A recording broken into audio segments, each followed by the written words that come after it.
This is the X&C Podcast, your Xbox newscast, featuring Colteastwood and Mag, hosting industry interviews and gaming talk live on YouTube every Monday night at 5 p.m. on the West Coast, 8 p.m. on the East Coast. For all of you listening around the world, X&C Podcast is available on demand on Spotify, Google, and Apple Podcasts. Welcome to the show. Join the chat, hit the like button, and let's get into this week's topics with the Xbox newscast. Welcome, everybody, to X&C Podcast. It's episode 251. We are closing in on the I'll do it with this hand, the 5-year anniversary of X&C Podcast, because my wife bought me the One Ring. I can't get it focused, but yeah, she got me the Lord of the Rings ring, and it has. I was going to say she bought you the One Ring. Yeah, it's awesome. Yes. So yeah, but I didn't turn invisible when. Did she take it out of the fire with tongs and go, "Hold your hand out, Colt. It's quite cool. Is there any writing inside?" And then it's just like, it's some form of Elvish. I can't read it. So shout out to her. I'm like so into the Lord of the Rings thing like crazy. Mag, it's really good to have you back, man. We had Ray from Xbox Ready here last week. He was awesome. He was on an Xbox headset because his mic wasn't ready, but we had a good show. So he was Xbox ready without the headset. And I'm really I don't know if I said it yet, but I'm really glad to have you back, man. How you been? Yes. Well, I mean, last week was a bit of a harrowing week, so it was, dealing with my son and stuff like that. So he's all good, on the mend there. So there was some brain swelling and stuff like that. So as a result of that, he was starting to stutter. Now my son is extremely book smart, and his reading and writing comprehension skills are off the charts. And so then all of a sudden he was trying to read and he was stuttering on words and stuff like that. And so we're like, okay, this has got to be now, we're looking at from a concussion to we got to go see a doctor, right? So the doctor said, just like when you break your arm or like a leg or something like that, or you break your hand or whatever, your body sends fluid to the area, right? So it swells up the area in order to protect it, right? So from further injury, that's how it goes. And it says same thing with your head. So what happens? Your head doesn't expand. It's not like your head expands, but your brain fills with fluid in order to protect it, all right? To keep it from getting worse. And so as a result of that, it was putting pressure on his brain and it was causing cognitive issues. However, the doctor said that it takes about 7 to 10 days to drain. So it's already slowly draining back to the rest of his body. And so he's speaking normally again and stuff. But it's scary, man. How long was it like that where he was speaking different? About 4 days. Yeah. Oh my gosh. Yeah, it was like a sports you guys had injury. to bite your fingernails on that. Well, dude, it was not pleasant. Yeah. So you get a little worried, but it's amazing how you don't realize how fragile we are. And so when you see these stupid videos and stuff on TikTok or whatever, where people knocking each other out and they fall down and they hit their heads, you can die from those things. So you got to be very careful. You know what I mean? So it's very we're much more fragile than people think. Yeah, it's crazy, man. And he got it from head-on-head collision playing basketball. They were both reaching for a ball. He got it, and the other dude was coming in. They didn't really see each other, and then bang, and then that's all it took, man. Just front. So it was pretty crazy. Front head. Yeah, well, it hit him in the temple, and the other guy in the center of his forehead. So it was even worse. Yeah, so it was rough, man. But it's okay. We're he's on the mend. We're here. We're here to talk about stuff and things and gaming and all that jazz. So. Yeah, not a lot of people here knew. I was very vague about, because when you're talking about family stuff, I wasn't like, Mag's social security number is, but I'm glad that you mentioned, he was playing basketball and that's all dude, it's the stupidest little things can you know what I mean? Lucky he got out of it okay, but I mean, it could have been a lot worse. You know what I mean? So it's crazy just playing basketball. You wouldn't think, okay, you might get an elbow here and there, or you might get it whatever, or you could be LeBron James and a stiff wind will blow you over, but whatever, you know what I mean? It's just I've never seen a man that size fall down. The guy should be playing soccer, to be quite honest. Yeah, he would be a good soccer player. But it's wild. Just a freakish accident can get really serious really quick, right? So it's crazy, but I just saw that shouldn't stop you from playing sports. Get out there, get active. Yeah. Get out there, do it. In between video game sessions, get out there, get active, get in shape, folks. That's all. I mean, we're old, right? I'm going to be 50 in, I don't know, 2 weeks or whatever, 2 or 3 weeks. Oh, my goodness. And I saw a short interview with Dennis Rodman. And if you guys are like old, like Mag and I, you remember the Chicago Bulls, Dennis Rodman, Scottie Pippen, Michael Jordan. And he brought up the same thing about LeBron James. He's like, LeBron James couldn't make it in 90s basketball where you're throwing elbows, your body checking, and you get hit, like you're driving into the paint. And it was really Dude, cool he would have been moment. murdered. They would have killed Patrick Ewing. What's his Charles name? Barkley. Larry Bird. Larry Bird would have stomped him on the ground. Like Larry Bird is that guy was a savage beast when he played out there. Like the elbows, and then when people are down, he'd be talking to the ref, and with the back of his foot, he'd stomp your neck and be like, "Oh, I didn't see you down there." Like they were savage in those days. It was like that's when men were men. Yeah, Bird was like one of the only white guys who would dunk back then, besides like and he was a Dale trash from, talker like, too, man. Yeah, it was great. It was a great time. He was vicious. I'm glad your son's doing really well. Like sports are an important part of your life, and you get a chance to play something. It teaches you a lot in a lot of different ways. But I've been playing Crimson Desert. I'm 200 hours into it. I kind of feel like just leaving it and just saying I'm done. Quickly, like the whole map. The very far eastern part of the map, you don't unlock until you get farther part in the story, unless you get out there and you're kind of under leveled. But I'm trying to finish the main campaign, and it pushes me out where I'm supposed to do all this explorations, which is stuff everyone talks about I've never seen, and it kind of deflated the game that I was doing backflips over. Bill Lambert, yeah. What do you mean? You got to explain. Well, like I was like exploring the map like this, like weaving in and out and kind of slowly making my way out north and west and east and south and discovering all the things and unlocking new gear and new discoveries. And then I'm trying to get through the campaign, and it pushes me all the way out. I'm telling on stage this way for you guys, all the way out to the east. And, there's all this unfogged area, and there's all these experiences I haven't had. And I'm 200 hours in, and I'm kind of feeling like I should be done by now. And I've kind of had my fill, which is really crazy because the game's phenomenal. Yeah. So I sort of feel like putting it down. What's that? He says Mag can't play big open world games. Is this guy new? I 100% like all the Ubisoft gigantic open world games, all of them, 100% of them on Xbox and PlayStation. Mostly on Xbox. I love the game. I was actually Mag loves Crimson Desert too, and like you're not allowed. I do. You're not allowed to not like a game that I like on the show. I just want to make sure that that's perfectly clear. That I will hunt you down, because Ray was like, I don't like Starfield, and I was joking with him. I'm like, Mag sits here every day. He's like, hey, I don't see what it is, and I'm like, hey, it's fine. I'd rather be friends with you than for you to be a Starfield fan. But I was playing that, and I've been kind of messing around with some others. I'm just saying it didn't connect with me. That's all. Yeah. But no, the other ones do. Like I got that 100% on Avatar, get the 100% on Star Wars Outlaws, all the Assassin's Creeds. Actually, funny enough, now that Assassin's Creed, I was talking about it on the stream last week, and some people asked me, say, what were your top 3? Oh, no, sorry, it was during the Black Flag resynced Good job live on stream saying that I did. correctly, by the way. I always say it correctly. I'm not like some of those other guys out there. 2 of them I can think of. Anyways, I got 4 of them I they can said, think of. They said, what would you like to see remade after Black Flag, right? And I named my ones, whatever, and one of them was Assassin's Creed Liberation. It's a shorter experience, and it was bundled in and remastered for consoles on Assassin's Creed 3 remaster that came out. I think, I don't know, whatever, 5 years ago, whatever it was. And I got the 100% on that game on Xbox, and I'm like, and it's very short. And I'm like, you know what? I'm going to go back and get the platinum on that on the PlayStation now, because I got that 1,000 out of 1,000 on Xbox. I'm like, I'm going to go back and get the platinum. So I downloaded it, and it's fantastic. And it's not long, dude. You can get like the 1,000 in less than 20 hours. So it's a very short game, because it was a mobile game originally. Not a mobile game. It was like for the PS Vita or something like that. And then they released it on consoles and then remastered it for consoles. And then, so now I'm going back and playing it again. I'm like, that's great. But you know what's got me by the throat? What's that? Now that we're talking about what we've been playing. Pragmata. Yes. Has overtaken Resident Evil 9 as my so far game of the year. Yes.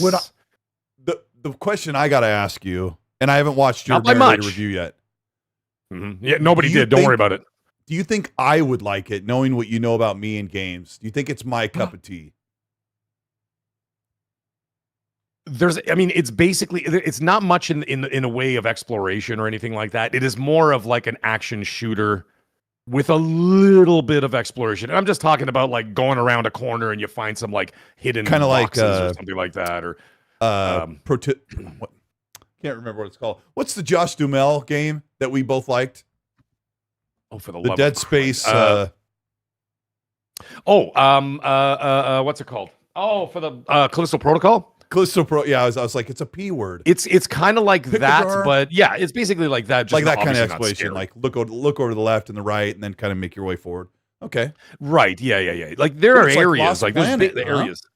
Yeah, like you can go around and you could just go do your thing and all that stuff and be like, oh, you can hit like this button, and then of course the Diane does like this, like one of those scanning things, so you could see where collectibles are and stuff, and then like in order to get them all, you can't do it right away. You get all those like different power-ups later on in the game, and you have to go back and revisit, like like that sort of video game trope of, oh, there's something behind there, but I don't have the ability to, get past that barrier. And then you get the power later to do that. So then you go back and you unlock new areas and stuff and hidden stuff. It's cool. The thing is, 90% of it is the combat, right? It's not about the exploration. It's really about kind of getting through and whatever in the combat.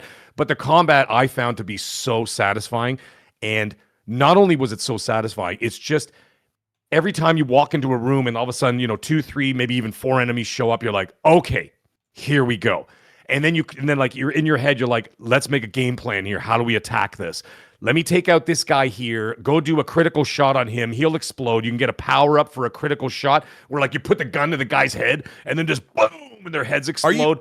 Are you fighting soldiers that attack like the lunar base? Or no, are they just robots? all AI robots. Okay. They're all robots, but different kinds of robots. It's like all different, like a whole rogues gallery of different kind of enemies and stuff like that. And shut up, like you can get a power up. It's cool. That's like you can get like a power up, for example, like if you do a critical shot and blow a dude's head off, it'll send damage to people around you. So you use that to your advantage. You're like, okay, I'm gonna wait till they bundle up. Do the little the hacking thing, which is very simple. Once you figure it out, you're like, oh, this is actually pretty cool. And you're like, da-da-da-da-da-da. You can add power-ups to your hacking so that you can overheat their like the engine of like the robot or whatever, and you could freeze them. You could send out stasis nets and like freeze them in the net and then just hammer away at them with your weapons. And like there's so many different options when it comes to battle that it adds that variety to it that I just can't stop playing it. And then when you're done the game, I won't spoil it for anybody, obviously, and I didn't in my review either, but when you're done the game, they unlock this whole separate thing, and it's like this whole post-game game, and you're like, oh, this is really cool. And then it does that, and then you can continue to power up your character, your suit, Diane's abilities, your main weapon. You could 3D print a whole like wall of different weapons, and before you go out on a tram to like a biome, you could just load up like as if you're like Schwarzenegger at the beginning of Commando. You could just like put all these weapons on you and be like, all right, let's rock. And then you go out there, and it's awesome. I love it, man. Like you have 11 hours KLZ. You collected like resources, and then you can build as much arsenal as you've kind of like earned while you've been out. Okay, I like that. Yeah, and then you always have them because I've only heard good about this game. So. Dude, it's amazing. It's just like I wasn't excited for it when I saw the trailer because like last year. Yeah, and I'm like, I don't want to do this hacking business while I'm trying to shoot enemies. I just want to shoot the enemies. That's all I want to do. But then once it's incorporated into the combat, it adds a whole new element of strategy to it that makes it so fascinating to play, and I can't stop playing it. And so I've already played it twice, and now I'm doing the post game, and then I'm going to go back again once I'm done the post game and really level up. Then I'm going to go and do a new game plus on lunatic difficulty to get that 100%. Jeez. And so I'm really excited for it, man. It's awesome. But anyways, highly recommend it, folks. Capcom might have 3 absolute bangers this year if Onimusha Way of the Sword comes out by the end of the year, which sounds like it might. That'll be 4, dude. That'll be 4 because 4 Monster Hunter. They had Monster Hunter released this year. That apparently Monster Hunter Stories, and apparently it was really, really good. Yikes! Obviously, Resident Evil. Yeah. Now you've got Pragmata, all just bangers right now. And now they did say Onimusha's coming. They said we're not done with 2026. They released the whole thing on social media. So they said we're How not long done with ago? 2026. Because I made that video I think it was a like week ago. 3 days ago, 4 days ago, they Oh, there said you it go. on Yeah. social medias. They said we're not done with 2026, and then they showed the Onimusha thing. And you and I actually will be seeing Onimusha revealed at Keeley's Game Fest. Not revealed. We already saw like a reveal, but it's going to Summer be play like a days, deeper. Yeah, it'll be a deeper reveal of the game, gameplay, and then it's going to give the release date at the Games Fest. So we will see it there, and they'll give a release date. Yeah, Meg and I applied for access to summer play days for Summer Games Fest. It's like an adjacent on-site thing in Los Angeles. The day after the Summer Games Fest show that'll be live, Keeley's big summer presentation.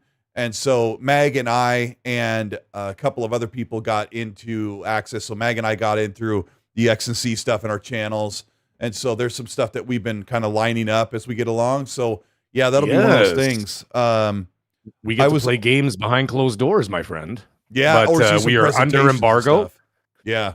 Until they say so. So we're under embargo until they tell us. And then from the last email I got from one of them, from the Keeley's posse, is that once we're there and we play them, they tell us the embargo of when we could speak about it. So we're not allowed to record, but they put us behind closed doors. We're actually going to be able to play games and all that kind of stuff. So it's going to be really cool. So it's going to be a really cool. This, like, for Mag, guys, like Mag has been banging along like big time in his channel growth, and like these opportunities are now coming up. And like I was telling him on the phone the other day, like this is just the beginning, because now like you're looped into this feedback loop of people that are reaching out, developers or publishers or whatever, that now have Meg's number. It's going to be really cool.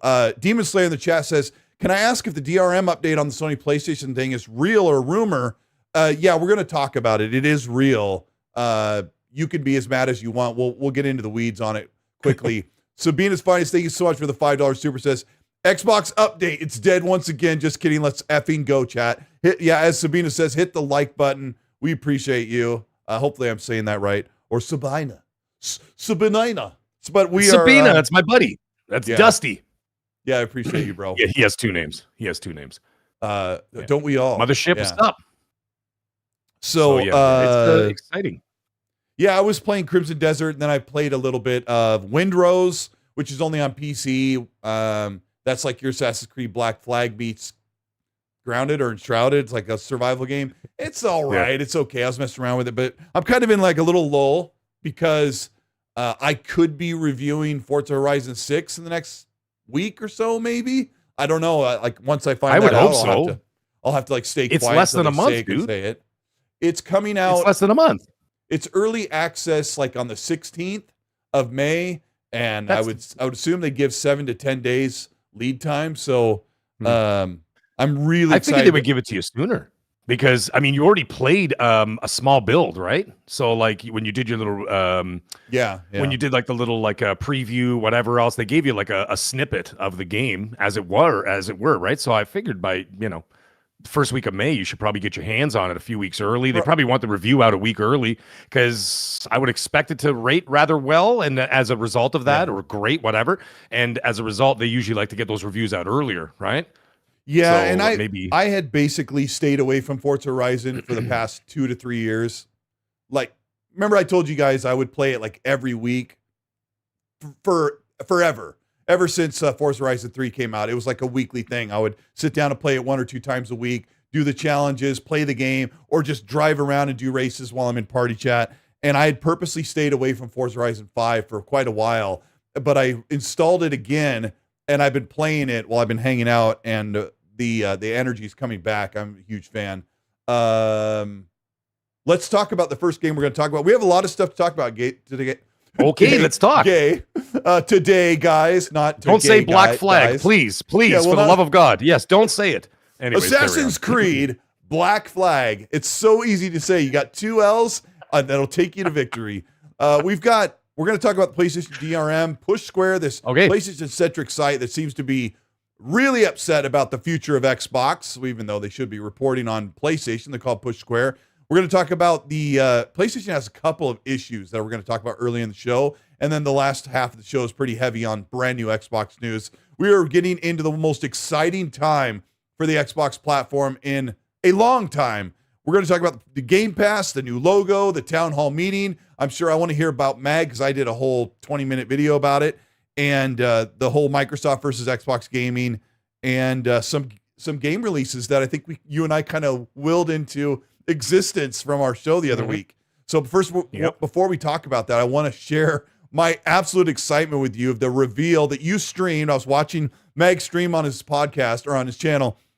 The reveal of Assassin's Creed Black Flag Resync was, in my opinion, just about everything we could have hoped if you're a fan of the game.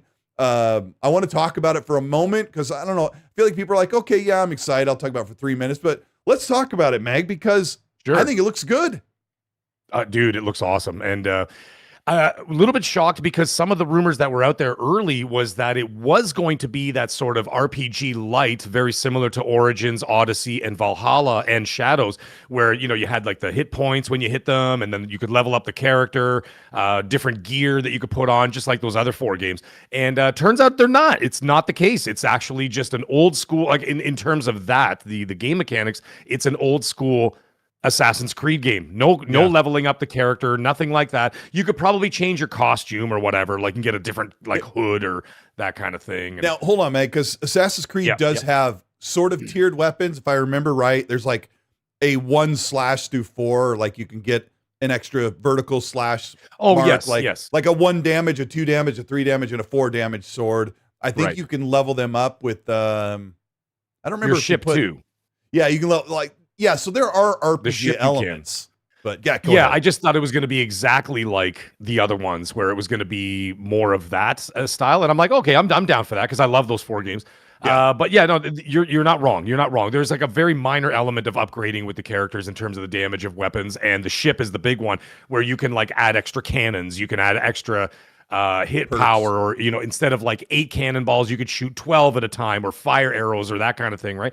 And so they did have that. That was in the original game, but I thought it was going to be a complete game mechanic overhaul like the new ones, but it turns out it's not. It's faithful to the original Black Flag. Then. Yeah, dude, the game was fantastic. But either way, I mean, it still even looks good now. That's a crazy thing. Like Ubisoft, let me tell you something, man. I've said it a million times before. They may not know how to run a company, but their developers can cook, man. When they got their big titles, they know what they're doing. They make fantastic games, and they're beautiful. And even now, you look back at those games, you're like, how did these guys pull this off? Like everybody else would, like, not even close. But anyways, I'm excited for it. Day one. Here. Yeah. And then shout out to Seth Monsters. He bought the game live on the stream for the channel, and he's like, "Here you go." And he sent the money, and he says, "Black Flag on me." He goes, "We're doing this day one on the channel." So I'm like, "All right, rock and roll." Thank you, Seth Monsters. I know you're out there somewhere. That's awesome. And so we're doing that day one on the channel. We're playing through the game, and I'm super excited for it, as I'm a huge Assassin's Creed stan. Funny enough, though, I have not touched Shadows yet, but that will be remedied after the onslaught of the spring, because there's so much going on right now. You know, I've still got Crimson Desert on the go, Mouse PI, Pragmata. Yeah, I bought that one. I started as well. Yeah, I've got Sorrows Tomorrow, by the way. I'll talk about that later. Playing Star Wars, Jesus. Sorrows Tomorrow, Forza Horizon in 3 weeks, 007, and Lego Batman. And then I'm expecting Halo later on. So I'm thinking like from June and on, I'm going to get into Shadows. It's got that. I got it for the PlayStation because my wife is obsessed with Ubisoft games. And she loves Assassin's Creed. She put in 300 hours into Shadows. So she adores You'll like game. And so I haven't even touched it yet. But because it's got that PSSR 2 update now, I'm like, oh, now I can turn it on. And I might get that extra jazz hands in there, right? So I'm like, all right, cool. But this is going to be awesome, and I can't wait to get back into it. I am a sucker not only for Assassin's Creed games and Ubisoft games, I'm also a sucker for games that take place in tropical locations. And the fact that this is in the Caribbean, dude, give me palm trees, sandy beaches, creepy caves by the water, out in the seas, and doing the shanties and all that stuff. And they've got new shanties, by the way, re-recorded by new artists and all that. Yeah, I mean, they didn't have to do that. They already had an amazing suite of songs for the ship. The visuals look incredibly amazing. And you and I have talked about, we're big Ubisoft fans, against the grain from everybody else. And they're already talking about possibly doing a remake of Assassin's Creed 1, which is one of the best games ever made in all of time and eternity. And it sounds that was a showpiece on the 360, man. Because I bought that on the 360, and it was a showpiece. Like when I used to, people used to come to the house, I would turn it on, and people would be like, "What the hell is this?" And I'm like, "It's this whole new thing, man. It's called Assassin's Creed," and it was stunning. I remember. The shanties. Come on, man. I remember. Are you ready? Assassin's Creed 1. I had my first 50-inch HD TV, and I was climbing up, and I looked up really close because you could get to really close to those brand new TVs back then. Yes. You couldn't do that before on old CRTs, and I noticed that Altair was missing his ring finger because he lost it to get the hidden blade. To get the blade. The blade, yeah. And you could see the detail. I mean, on the screen, like his hand is like this big on a 50-inch TV. Yeah. And I couldn't believe the fidelity. But what I was going to say about Assassin's Creed is you were saying they don't manage very well, but their games and their developers really cook. It sounds like Ubisoft is trying to say, hey, let's stop for a moment. Let's take a breath, because there's a possibility that Hex, the one that you and I are looking forward to, the Witches one this year, might get pushed in the year after. It'll be a 2027 thing, but they're like, let's stop, take a minute, let's recircle into what we were that made us great. Let's do a couple of remasters. Let's take the time while we look at those remasters, is me speaking, and what makes Ubisoft great. And when they redo something like Black Flag and Assassin's Creed 1, they're going to remember what made everybody fans for 20 plus years.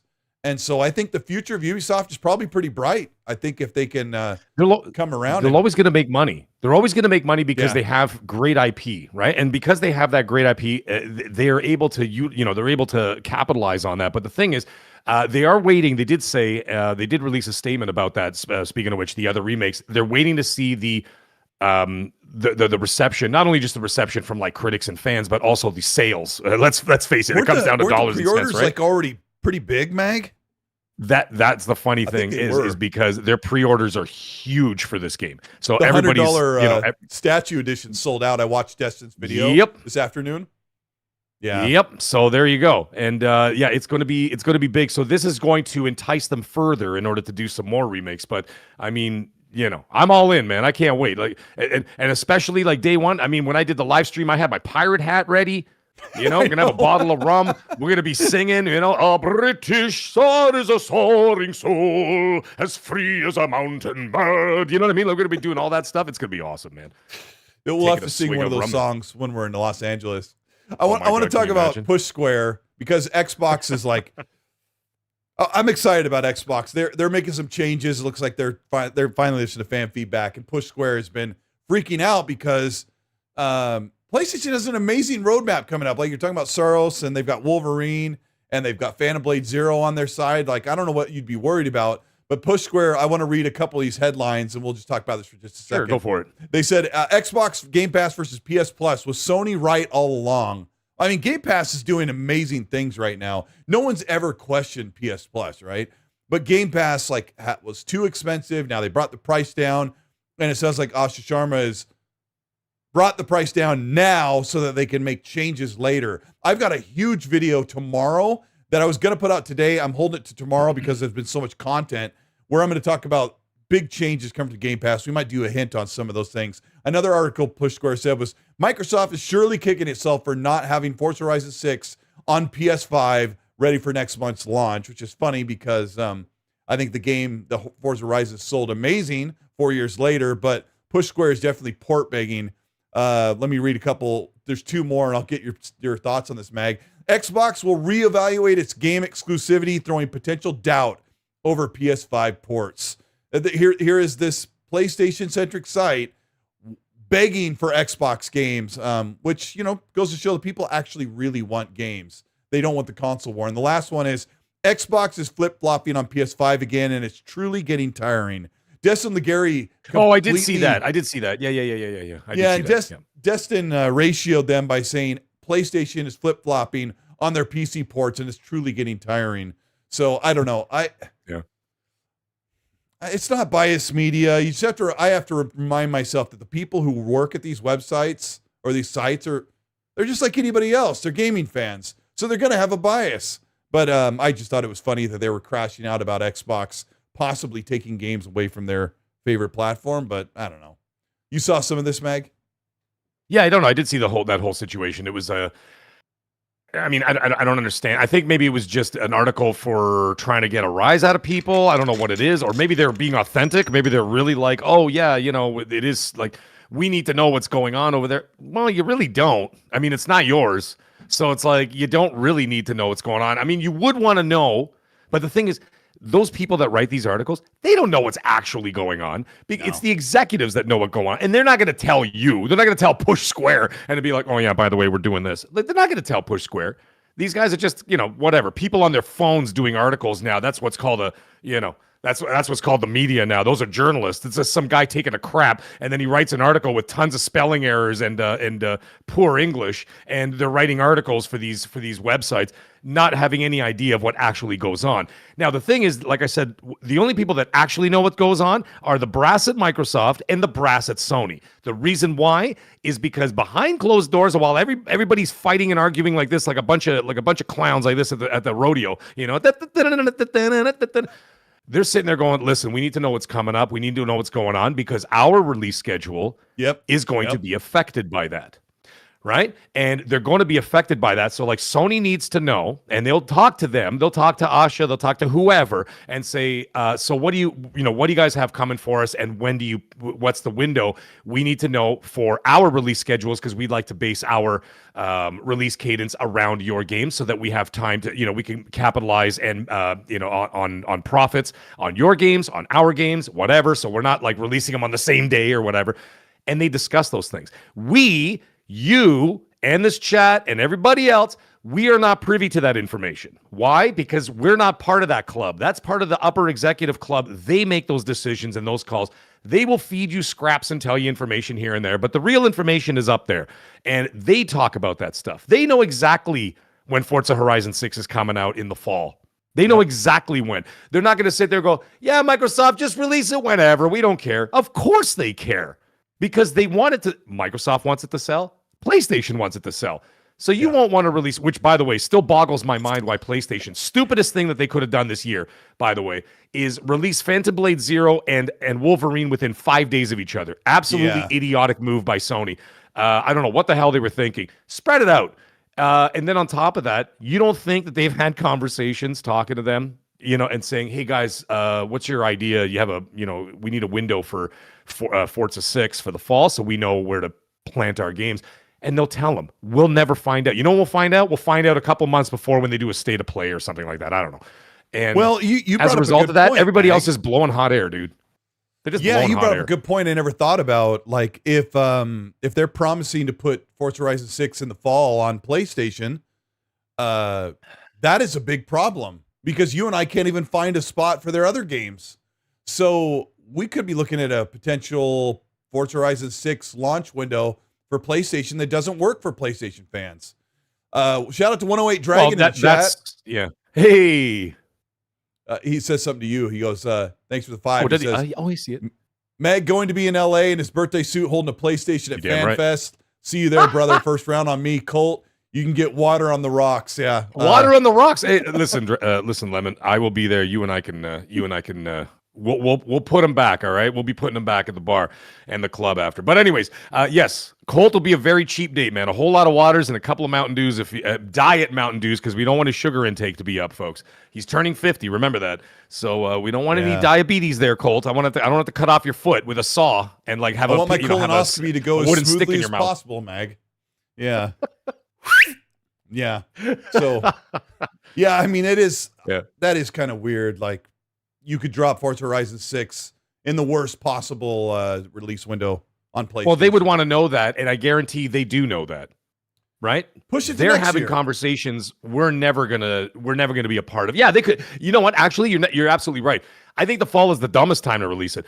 Release it Q1 27. Yeah, like January, February. Yeah, let them have it then. If you're watching, Asha, which I don't know if you are. just go ahead and push that Forza Horizon 6 on PlayStation in next year. Push it out. Push it out. You know what? Push it out way out, or don't put it on PlayStation at all. And thank you very much. Thank you for coming. Thank you. Well, that's already a foregone. It's already done now. But the thing is that if you look at a situation like that, push it out to 27. If they sold 5 million copies of one that they waited, push it out 4 years or 5 years? 4 years they waited for the other one, and they still sold 5 million copies. To me, it makes sense. Release it almost a year later. Why not? Who cares? I mean, if the game is hot, it's going to sell. Okay, you know what I'm saying? If the game is hot, it's going to sell. Okay, this is what I want to say this. Not a lot of people follow me on social media, but I'm going to say this here. I've always said this statement many, many times. Exclusivity is dissolving, and games and franchises will all benefit from it. I've said that many times. Now, I've deleted it from Twitter a couple of times because people kept quote tweeting it with bad faith arguments because they don't understand what it means. All right. So I 100 to 1000% stand by that statement. Even today, even while I sit here and tell you, I think Xbox should have some form of exclusivity. The reason why I can say that without being a console warrior, and I believe this, Mag, is because Xbox games have always been on PC. As far back as, well, Xbox existed in 2001, but starting in 2004, almost all of their games eventually went to PC in 2016, day and date, right? We all know the story. Exclusivity is dissolving does not mean full exclusivity. Dissolving doesn't mean that it's going away completely and forever and it's gone tomorrow. Dissolving doesn't mean that exclusives are bad or anti-consumer. I never said that phrase, that exclusives are anti-consumer. I have friends who would argue that they are because it forced you to buy a console. I don't really believe that, because if PlayStation makes you buy a console, you just continually get those games that come with it. You know, it's like, is it anti-consumer? I think not really. But you can't tell me that exclusivity isn't dissolving when Capcom and Square Enix are saying, hey, we don't want to do these money hat deals. Our franchises need to go everywhere. Crimson Desert says, we don't want a money bag. We don't want the money hat from PlayStation. And then when PlayStation says, or the rumor that they're going to pull their games from PC is, I always thought this was funny, Meg, because their single player games won't go to PC, but most of their other games are going to remain releasing on PC, because most of their games right now are games as a service titles, except for this year. So it's kind of a disingenuous statement to say PlayStation has exclusivity. They have partial exclusivity, just like Xbox. The main point I wanted to make was that Xbox's games have always been available on multiple platforms. For the most part of their existence, if you wanted an Xbox game, you didn't have to buy the black console with the fin on it that Don Matrix showed you. You had options for the most part to play them on cloud, to play them on PC, to play them on Steam. Xbox doesn't force you into one singular box. And so that full exclusivity dissolving is just something that's happening in the games industry. And me deleting a couple of tweets has infuriated the fanboys that don't understand a simple argument. They don't want to have a discussion. They just want to mock somebody like me for saying that. And when we're talking about Forza Horizon 6, I would absolutely advocate for them to hold that port, make sure it's absolutely perfect, and give it 2 to 4 years to release on PlayStation, because 5 is proof, definitive proof, that you can wait 4 years and that game will sell like gangbusters. Now, my buddy told me, the last thing I'll say, Mag, is that Forza Horizon 5 sold so well because it's the first Horizon game to ever be on PlayStation. He thinks it's possible that 6 will have like a half-life, like maybe it only sell a couple of million instead of 5 million, because, you know, they just got an amazing Horizon game last year. So yeah, maybe it was you know what, that's actually a solid point. It could be the novelty of having the game over there, like very similar to, like, for example, the Halo campaign evolved. That might be a novelty sale as well, where people will be like, wow, Halo for the first time on PlayStation, that might have like a big buzz around it, right? So, same thing with Gears or whatever, but we have to wait and see. And, you're seeing it right now, like even with Asha, even the way she talks, right? Yeah. Every time I say her name, I go to reach for my soundboard, but it doesn't work on on your show. So I go reach to go hit the Usher sound effect. The thing is, she's even saying it herself. She's like, listen, guys, everybody, like, they're saying she's saying what she's saying. But she's like, can we all calm down a little bit? Like she even says, she's like, I'm not making rash decisions. You know what I mean? Because people get themselves whipped up into a frenzy, and it's like that's not what she's saying. It's not what she's doing. She's taking her time, and it's exactly, if I may say, it is exactly what I said was going to happen right here on this very show. I said she ain't going to make a single move until the end of 2026 because this year is going to give her a ton of metrics and numbers that she can actually, something tangible she can work with under her tenureship, right? And as a result of that, she's going to look at those numbers, analyze them, and say, okay, and then from there has to present it to her bosses, and then they sit down and have a discussion, right? Because they're going to look at the dollars, they're going to look at the metrics, they look at the engagement, and they're not just going to do it for PlayStation, they're going to do it across the board, because that has to be, and that's what I've been saying on this channel also, and my channel. I said, if you want Xbox to continue to do better, then you have to engage more. If you're on Game Pass, play more. Not get to the second level and then never play the game again. Okay, because that's a fact. I can pull up all those numbers, and you know what I mean. We don't want that. We want you to roll the credits. I mean, assuming that the game is awesome. The game's got to be good first. That's always the number one thing. The game has to be something that everybody wants to play. But they need the Xbox engagement has to be up. So if you're gonna rah, well then turn on your goddamn controller and play the game. And you know what I'm saying? Turn on the controller and play the game. And when you do that and roll credits, I mean, you don't have to. No one's forcing you to play a game that sucks, let's say. But I mean, if you're going to get into it, engage, because she's going to look at those numbers. And if those numbers do not match up, then you're going to be in for one hell of a shock when it says, it's not tangible to do this, guys. You're not engaging. It's not worth it. So I say, engage, Wolf. Engage. I want you to engage more on your Xbox. Turn it on. Play a lot more. Do whatever you got to do. Now, the funny thing is, I said this, by the way, on my show, and I said, you know what the most insane thing in the world is? And this is crazy, but it's totally true. This is insane. Okay, so hear me out. All right. If Xbox players want exclusivity to be a thing in the future, not this year, but like let's say in the future after that, you better pray PlayStation players do not buy any of those games this year. Because the more they buy, the more it's going to entice them to not go that route. On the other side of the fence, if PlayStation players want, more games on their console, they're going to have to buy more of those games. So they need PlayStation players who want Xbox games. You better come up to the plate and dish out your $70 per game. Otherwise, you're not going to get any more in the future, because she's going to say this is not a worthy endeavor to go to PlayStation. Xbox players have to do the same thing and pray that they don't buy those games, because if they don't buy those games, then she's going to say, you know what, it's kind of a wash. It's not really worth the hassle or the extra development.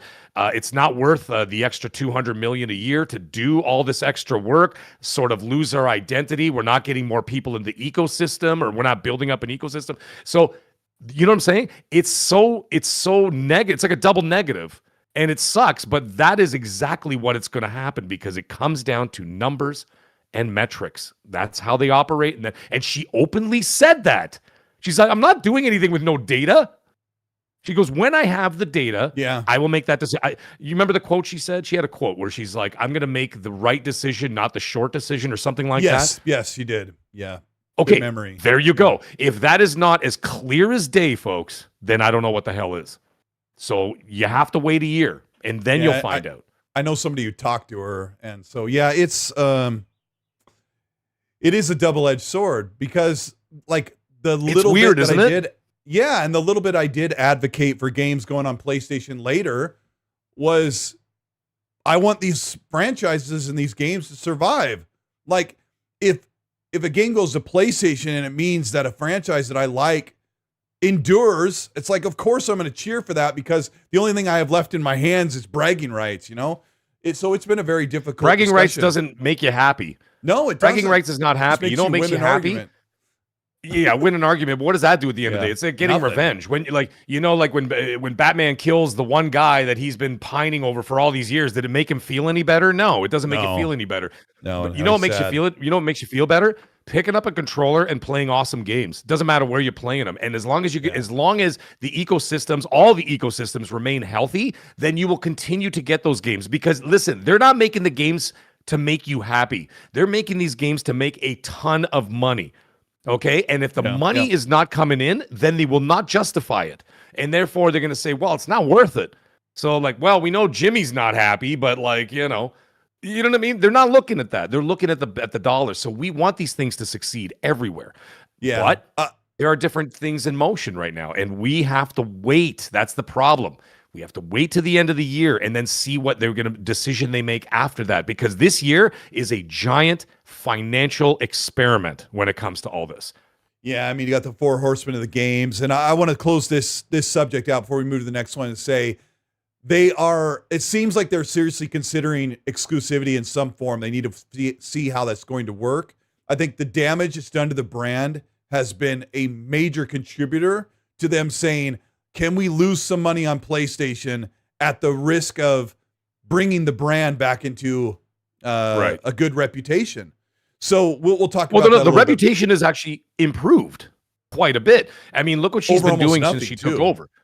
Yeah. From like the last 2 months, it has been, and I've been saying it in some of my videos, I said in the last 2 months, she has built a foundation of positivity around the front-facing part of the company. So what she's done is on a social level, on a, in a public discourse level, there is positive news just keeps coming out, and it's good things. Now, there could be little things, but those little things is how you build a foundation. You don't build a foundation with a giant block. You build it with bricks, one at a time, and she's building these bricks, and I'm like, okay, this is great. And then when you see YouTubers like, let's say, Skill Up, for example, puts out a video just, I think, was it 3 days ago, and it says positive Xbox news with a question mark on it. Like, and could it be? Yeah, it was something like that. I can't remember. I don't want to paraphrase the poor guy, but you know what I mean? Like, he said that, and I watched the video and I watched what he said, and no one's the ammunition's not really there. And so, like, from that aspect, she's fixing the public image first. That's number one.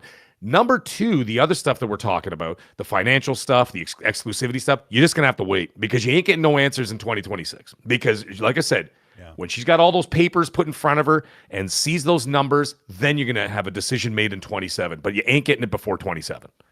Yeah. No matter what people want to wish and will into existence, that's not how it works. And like I said, she literally said it herself. I'm going to make the right decision, not the short decision. Like, she's not going to be like, we're going to do this. You know what I mean? Like, that's knee-jerk reactions from Twitter. That's what got Xbox where they are now, was making the short-term game decisions, and they were almost like emotional decisions that, like, like you make in the middle of an argument with your wife, and you say something stupid, right? It's like, I'm going to blow you up with a pumpkin bomb from Green Goblin, and then you're like, what the hell did I just say? I don't think I've ever said that to my wife, but maybe it's just like, what did I just say? I mean, if you have enough tequilas, you'll say some stupid stuff. But anyways, the thing is, it's like, those were like knee-jerk reactions trying to react to the crowd, but you can't react to the Twitter crowd or whatever, and you can't do that, because that's not fruitful. What she's doing is the prudent business decisions of saying, let's wait and take some time, get me some metrics, then we can start talking about it. That's what an educated mind does, not a knee-jerk reaction mind. And so I like that. She's getting criticism from some people, and that's fine. That's fair. Everybody's allowed to have their opinions. I've heard some good things. She was at Facebook Messenger. Yeah, she was at Facebook Messenger for a while, Instacart, and these people who've worked with her say she's an absolute dynamo. Just, I don't know what the word is. I don't think people use dynamo since I'm going to use dynamo. I'm going to use dynamo from now on. Let Meg use it. But yeah, she's been doing really good. Yeah.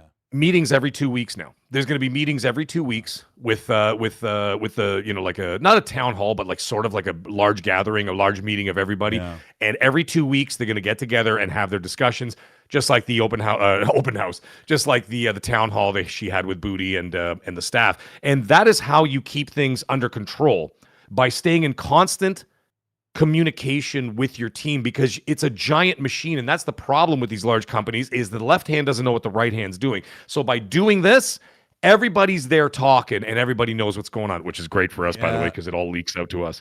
But it just seemed like the left hand never got listened to for the past 2 or 3 years. It was really evident. I think she's fixing that. Well, some of this stuff we're going to circle back. She is. some of this we're going to circle around again because it always comes up, but I want to speed through this quickly because people have been asking about the PlayStation DRM.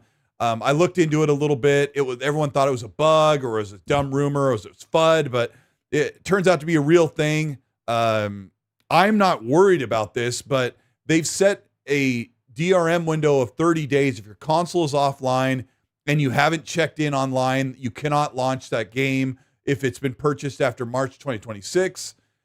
You can rally the does it play crowd or hashtag physical or if I buy a game, I should be able to play it if I'm on a desert island. But the reality is probably 95 or 96%, the number I'll just make up, of the people who are playing a game on a PS5 are able to connect their console to the internet at some point. Like nobody's power is out for 30 days or unfortunately, internet is expensive. People are paying $60 to $100 for home internet. And then on top of that, PlayStation is charging you $60 a year to use that internet on the console. So if you were in a situation where you're like, I can't afford to pay my internet bill, now my games are not available to me in 30 days. That's a big outlier of a problem, but this is moving forward with PlayStation. They are doing this. And I heard people say if Don Matrick could see it now, he'd be laughing in his grave of his position at Xbox. But I was going to say his grave. Is he dead? He's not dead. No, his grave of being CEO of Xbox. Oh, his Xbox grave. I don't know. I wouldn't dwell on that too much. I know people are really staunch about DRM and check-ins and stuff like that. And I kind of can be as well. I take a breath and go, how many people is this going to be a problem for? And I'll just say, PlayStation, you shouldn't do this. Like, don't do this DRM thing. It's nobody likes this. Even Steam has their own DRM. It's just not a good thing. Just if you don't need to do it, like there's no reason. If someone buys a game, you don't need an online check-in. You effing know that they bought the game on your store. You've got their credit card purchase. Come on, knock it off. All right. The other thing that came up was in Asia, in South Asia, there was an additional price hike on the PlayStation consoles, the Portal, the PS5 Pro, and the PS5. They got an additional price hike. I think it was just a little bit more. When I look at the currency, I'm like, I don't know what that means, but it looked like it was a few dollars more, maybe 20 yen or whatever they're using over there, or reals, or I don't know. I don't know anything. I've barely been around the world, but there is a price hike. And the one last thing, and we're not going to dwell on this, Meg. I'm not here to sit here and bash PlayStation for what little like hiccups they're having right now. They are going through tough times just as everyone else is. Shuhei Yoshida came out again and basically said that Jim Ryan kicked him to the curb because he didn't like the way that he was running PlayStation. And then Yoshida said that PlayStation shouldn't be pulling their PC ports away because they use that money to fund additional projects, which I remember somebody saying exclusivity is dissolving and it will benefit franchises and gamers, which means if you allow your games on PC and PS5, you make additional revenue, and then that can come back and help you fund Uncharted 4 when you had to cancel, what's it called? The Last of Us Factions 2. Like, that was an expensive cancel. But if you're making money on PC, which those games are on PC from Naughty Dog, that money comes back to you and can additionally fund your next IP. So Yoshida says it. Jim Ryan wanted the games on PC. So Herman Holtz, or I don't know if it's the CEO, Hiroki Totoki, doesn't want them there, but we've yet to hear it. I don't think Jason Schreier is wrong. I think he knows that they're going to pull back their single-player games. I bet you that's a reality, but I wish they wouldn't do it. I don't even want to take your comment from it, Mag, because it would just be nonsense after everything we said. Let's talk about the real stuff. The day after we did the show, you were gone because you were with your son.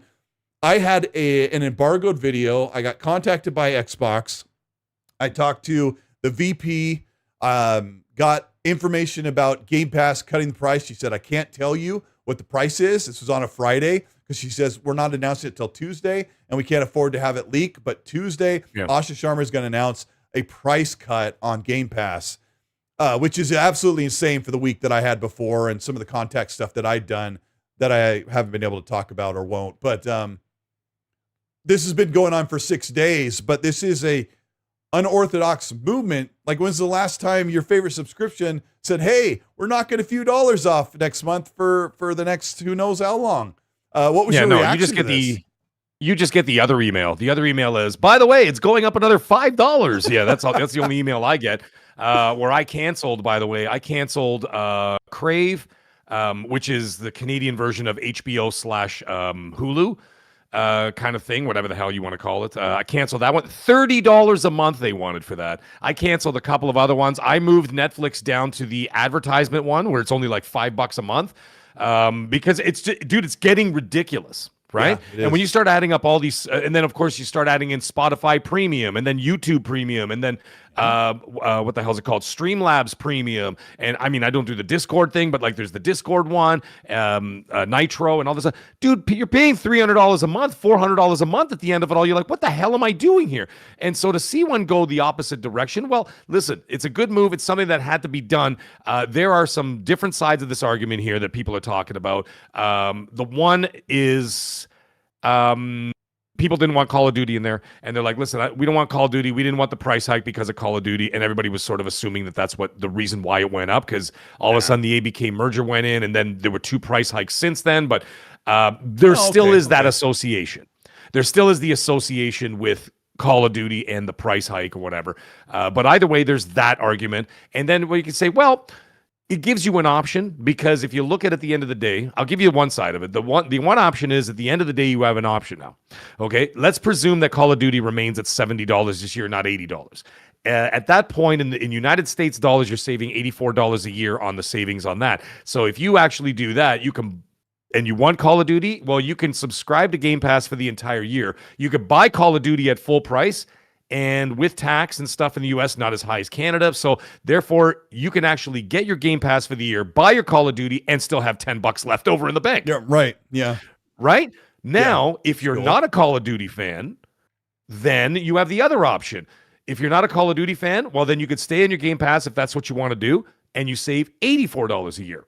So there's that. So I'm like, okay, that's a positive and a positive. So at the end of the day, you kind of get your cake and eat it too. This is one side of the argument. You can kind of get your cake and eat it too in both aspects. One, if you're a COD fan, one, if you're not a COD fan, right? So you're saving money on both fronts. Now there's the other side that's coming out. People are starting to analyze it and talk about it, whatever. They're like, was this price anchoring? Was this a way of them trying to make them look better? And I'm like, that's a big gamble to take when you think about it, because when they went up to $30, I can assure you they lost millions of subs. Do you want to take that risk to lose millions of subs and possibly have some of those people not come back just so you could price anchor and raise it to 30 and then drop it to 23? Right? Because that's what the gas companies do. You know what I mean? The gas companies, it might be $2, whatever, and then during COVID they raise it to $4.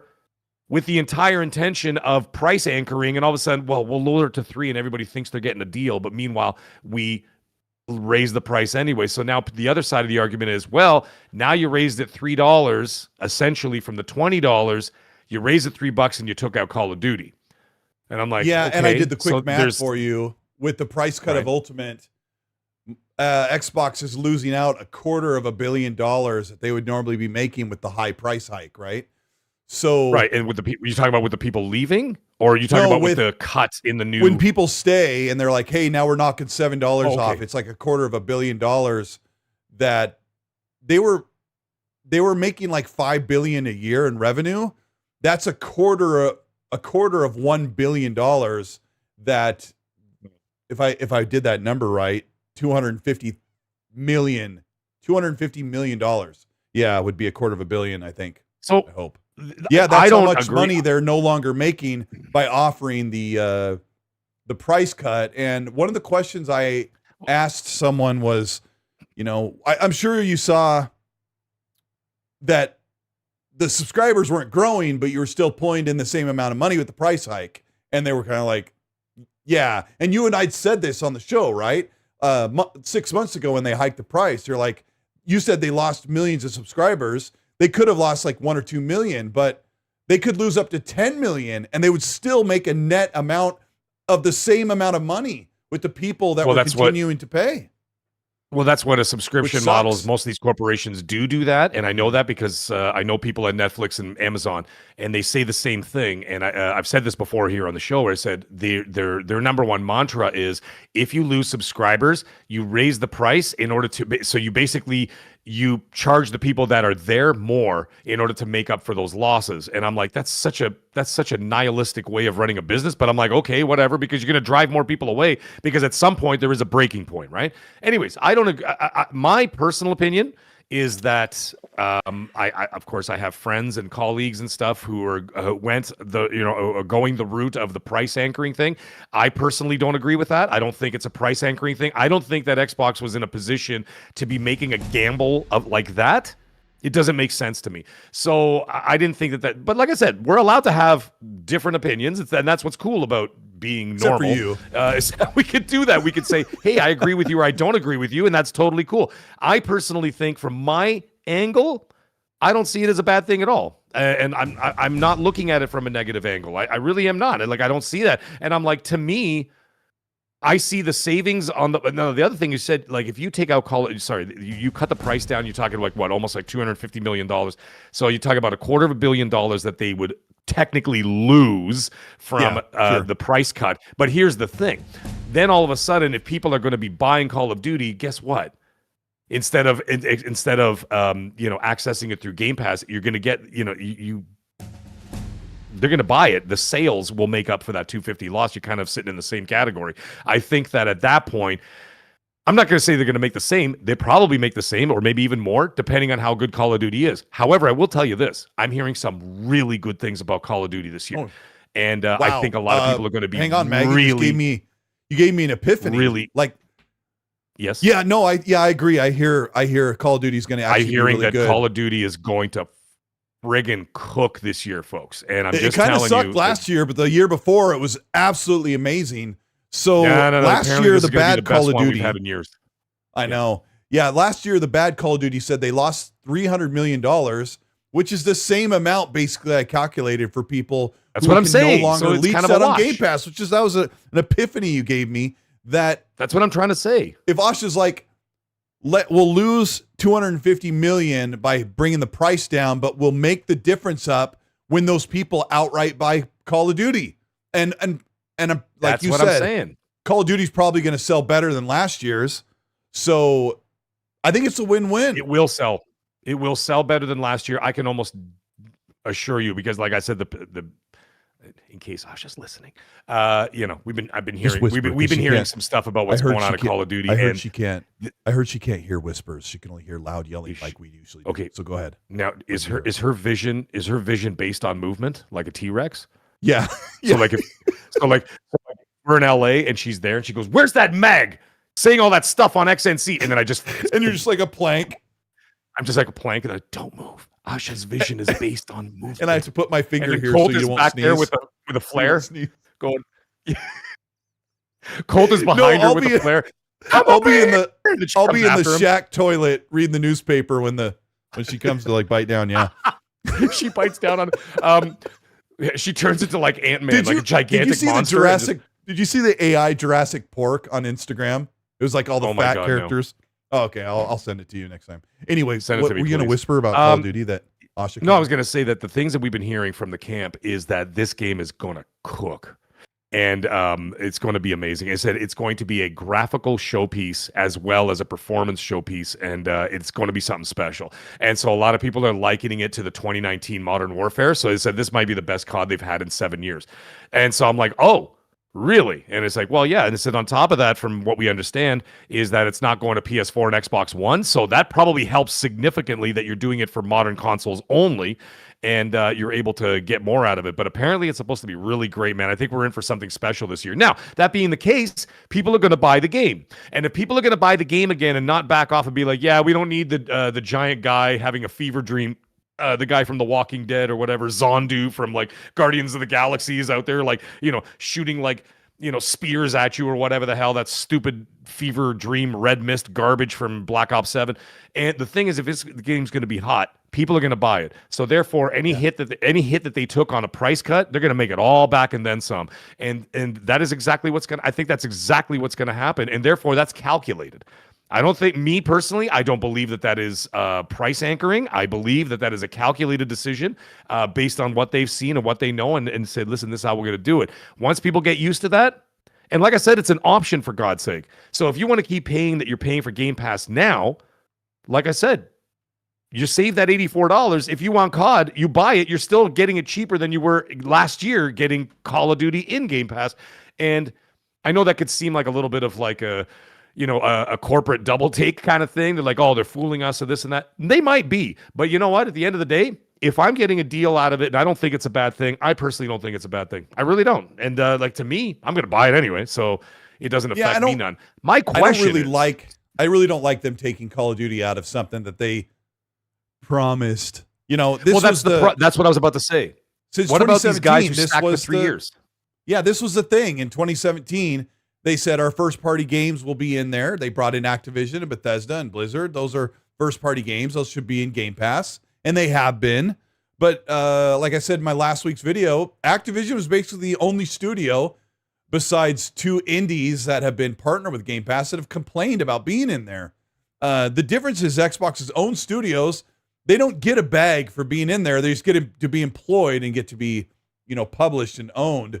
But I don't like them taking out things like Call of Duty. It's a slippery slope where they could pick and choose and say, well, that's Forza the other Horizon's argument. really big. On the next one, maybe we should leave that out of Game Pass. But Asha Sharma already said, don't worry about that. And basically her words were like, don't worry about that. These studios have been built to create their games in Game Pass, and they've always been that way. And it's been a really successful thing. Let me read a couple of super here. I was going to ask, you could read the super chats, but I want to ask this question first to the audience, because they can answer in the chat while you're reading the super chats. I'll see it. Audience, anybody who stacked up Game Pass for more than a year, like some of you guys are up like 2 years or 3 years or whatever. I want to ask you a question. Do you feel like gypped or like whatever, you got ripped off that they removed Call of Duty from that, and as you stacked for like 2 or 3 years with the pre-existing knowledge that Call of Duty would be there? So just let me know. Let me know in the chat, and then Colt's going to read some super chats. I'm just curious. That's a good question. Yeah, I didn't think about that. And I'm not trying to like incite some like riot. I'm just asking a question. I'm just curious how they fit, because I'm not subscribed to it. If you paid for you can't pay for the entire year, can you? Or can you buy a code for? Well, you could pay for months ahead, but even if you paid for a couple of 3-month cards, and you're like, hey, I was expecting Call of Duty. It's kind of bullcrap, but it was really cool, Mag. Like 3 days ago, I got an email saying that they had charged me $24.62 for my son's Game Pass Ultimate, and I'm like, wow, that looks a lot nicer than $32 and some change with tax. So that was kind of nice to see. All right, let me read these. We got fun. Yeah, go down. Fun Speculation has a question in the chat. He says, I got a question for you guys. Asha Sharma said, quote, fortifying and stabilizing Gen 9, quote, do you think this gen is extended into next, and to have affordable hardware options, would slim versions make sense? Stabilizing Gen 9 means, I think Mav's kind of onto it, means making sure it has full support and that it could be further supported into next generation for people who don't want to expend a bunch of money on the Helix or a PC or whatever, to try and give Gen 9 some stabilization. Mag, you had heard something kind of crazy. I don't know if you want to bring it up as like hey, I heard this. I don't know if it's true, but you were telling me, I'll just out you. You were telling me about a weird idea for Xbox Series S owners. Do you want to speak to that, or should I just leave that as a horrible tease? Just something that was just R&D experimentation. Yeah, there's nothing weird about that. It's just R&D experimentation. They do that all the time. They do it every day. Like I said before, when they have like 20 controllers, all like as prototypes, they have different buttons on them, different configurations. It doesn't mean it's going to happen. Yeah, like one of them had a co-pilot button on it. You know what I mean? Yeah, right. Like one of the prototypes had a co-pilot button. The third one was great. Does that mean it's happening? No. What's that? The third one was really great, by the way. Yeah. You know what I mean? And it doesn't mean these things are going to happen, but it was a cool thing that I heard. It said that what they were doing is talking about with the Series S in order to extend its life beyond that, which, by the way, you and I kind of speculated on, which is really cool, is that they would incorporate like some of the games and utilize cloud gaming on the Series S in order to be able to handle these larger, more powerful, more complex games coming out, as the Series S has been sputtering the last little bit, and so Like with saying- performance and stuff like that. Like saying something like, you gave me a game example, but I think that would probably be okay on Series S. But like, let's say Elder Scrolls 6 is like more future facing than Starfield, and it's like and Bethesda's like, man, this just really shouldn't be running on Series S. And Xbox possibly says, we will guarantee them play the game. They will get. Now, I kind of shout out to over 630 people who are watching. Thank you so much for being here. Hello, everybody. Hit the like button. I hope you're we all well. appreciate you supporting what Mag and I are doing. So let's say Elder Scrolls 6 comes out and Bethesda says it runs really bad on Series S. It really can't be there, but we have to do it. Yeah. And Xbox says, okay, what we're going to do is we're going to give them the opportunity to stream that game on our high-end tier cloud streaming, because in the next year, I would say before Elder Scrolls 6 comes out, we will have the upgraded cloud service. I'm pretty sure, which is going to rival what GeForce Now does. So basically, a high-end 40 series graphics is what the Helix is going to be. I'm talking this monster 400 millimeter chip that is going to be powering high-end PC gaming on the cloud, and the Helix. And hey, would you like some fries with that, Sullivan? Can I get 400 Krusty Burgers? Would you like fries with that, sir? That was a good Homer Simpson. Oh, God. Hey, Homer! You tried and you failed miserably. The lesson is never try. Yeah, I thought it was kind of an asinine idea that someone's like, they got to play the cloud version. But then I think about the next gen cloud. Like, people say how amazing GeForce Now is. That's basically what you're going to get. But can you imagine being a Series S owner and instead of playing the game natively, if your internet's okay, like if you're wired in instead of Wi-Fi, it could be the best thing ever on it. And you didn't even go next gen, but I don't know if you could really do that to customers. It could be an option. It's something that they're toying around with, and I'm like, that's really cool. And the thing is, Richard M in the chat says, he goes, the Xbox One X does cloud enhancement right now. So there you go. I did not know that. I don't know anything about cloud enhancement that it does for games. Like, that still hasn't been. I don't know anything about that thing, but I mean, that's a pretty cool option, because that is, Asha did talk about accessibility as well, right? And we said that cloud would be an option, and we did say here on the dude, I'm telling you, we are the pioneers of video games right now. Everything that we've said, she's saying.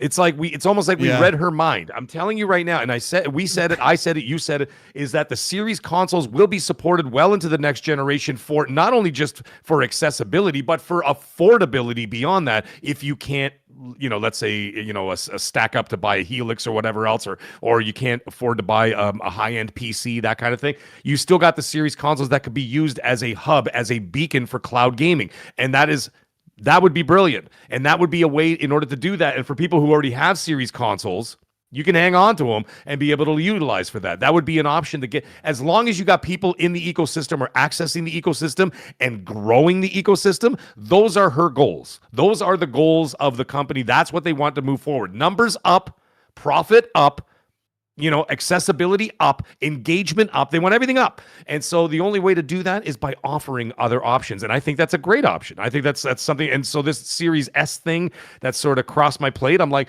well, that's a pretty cool little experiment. I hope it works out. Not saying it's going to happen, but it's something that has been toyed around with. And I'm like, that's a great idea if it comes to fruition. But we're going to have to wait and see.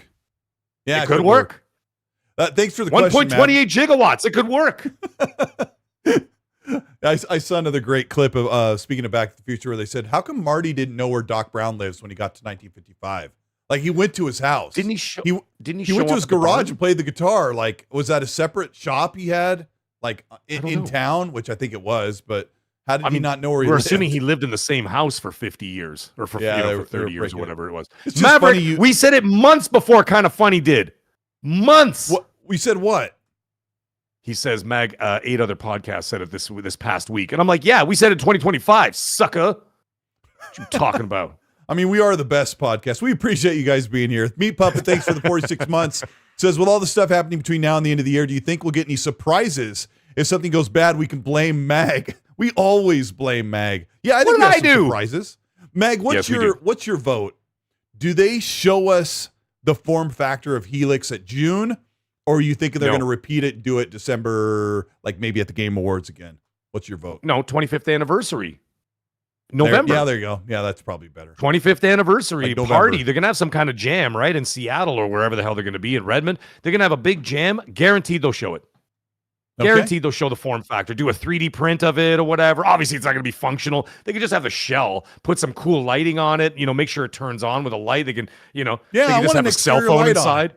I want a light coming out of the top, or I want some beam coming out. When I turn it on, I want it to like burn my cornea.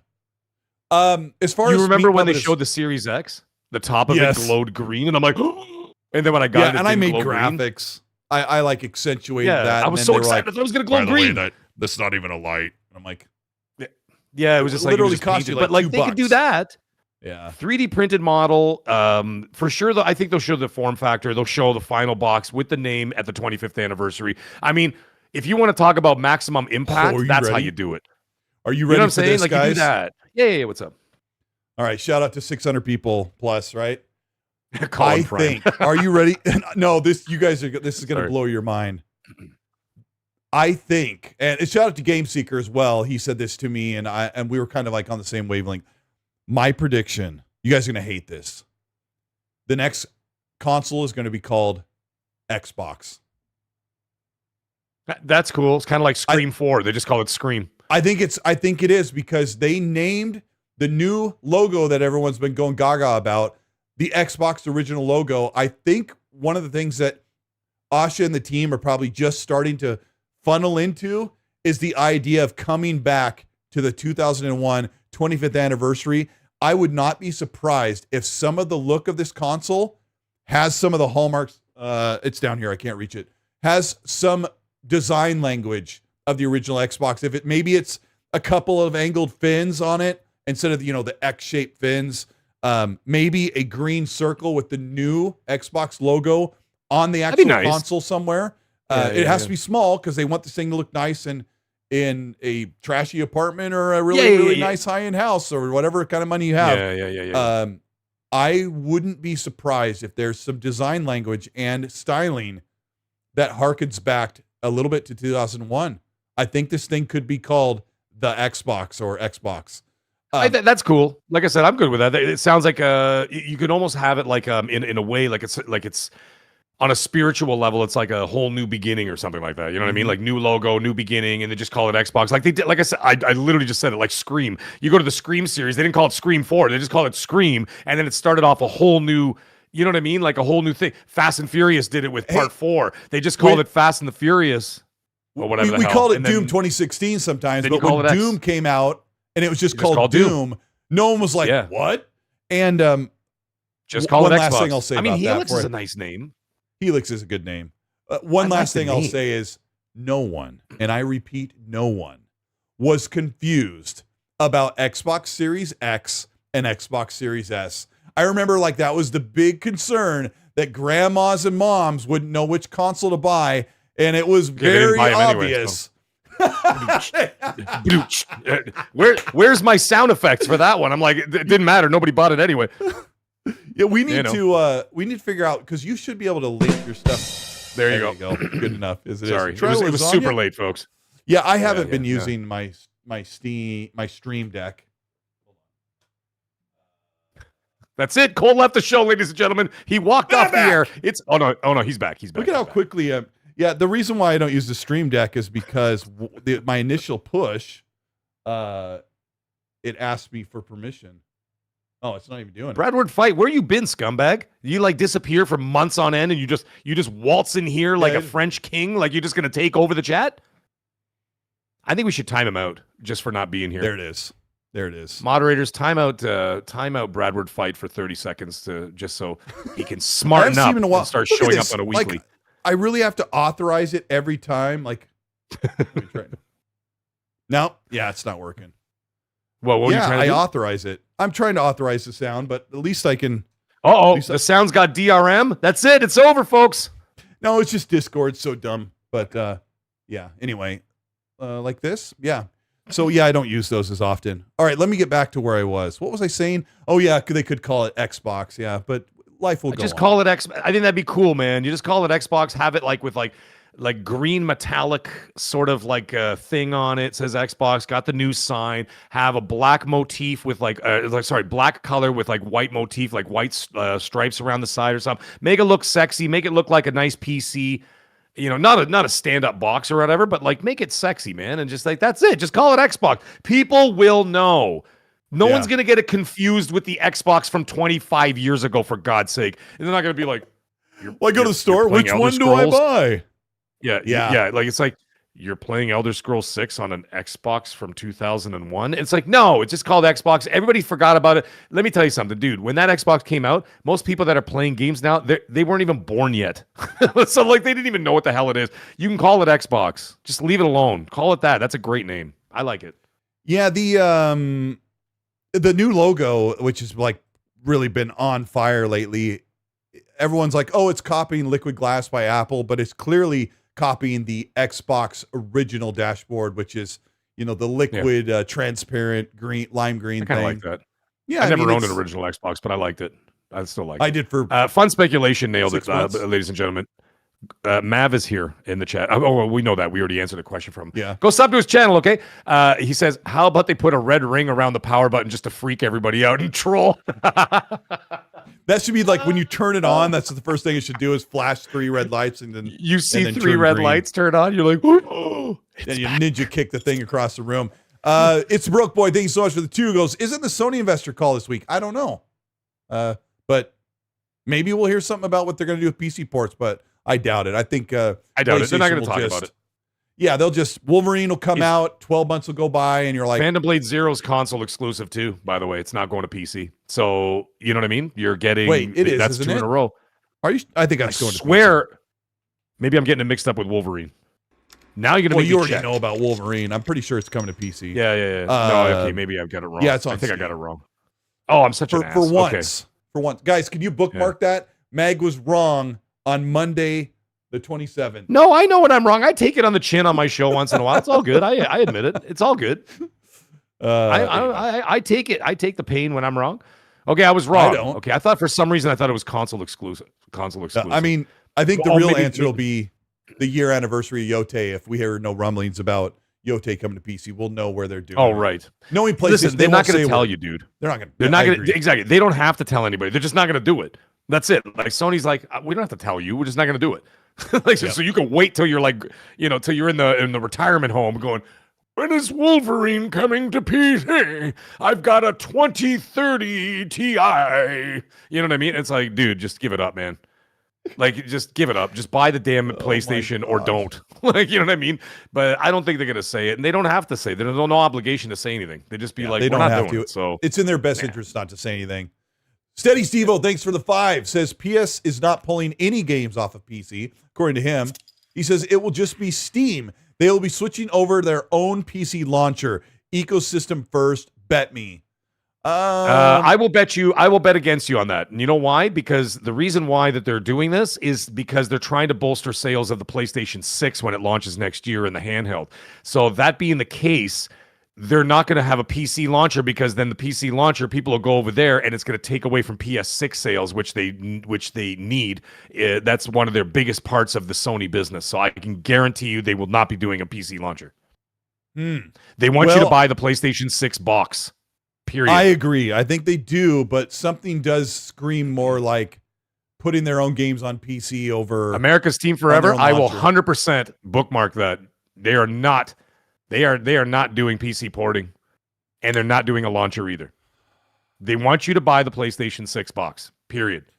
I'm split, but the majority of me says they're not going to put games on PC, but I could see the possibility of a PC launcher. Steve, the reason why I think they might not have a PC launcher is because I don't think Jason Schreier would report what he's reporting when he's almost never wrong if he had any idea that they would just put their games on their own launcher, which would make them 100% of the money. But when you have access to America's Steam Team where Forever. everybody is, what's that? I'm saying America's Team Forever in the chat. You better not be talking about the Dallas Cowboys because there's only one America's team and that would be the Buffalo Bills, my friend. The Buffalo Bills. And this is why Mag has. Sorry. Anyways, carry on. I own Alvarez. I own El Alvarez. I own El Alvarez. He's all Colt. You're gonna have to brush up on your Spanish when we get to South Central LA. You read it then. We're going to. Yeah, well, I'm trying to find the super. Well, chat. I'll just say I and Alvarez. You know what? Stop it. Let me try. I can't find it. It's gone. It's gone on my end, good. so I can't get it. Thank you so much for the 20. He says, guys, I got my first order of 4XP today, and we'll try later tonight. Love you guys. We have 3 things in common: musician, cooking, and gaming, and Xbox forever. I wish one day we can hang out together. Bro, I wish you were coming to LA because Mag and I will be together in the same spot. It'll be perfect.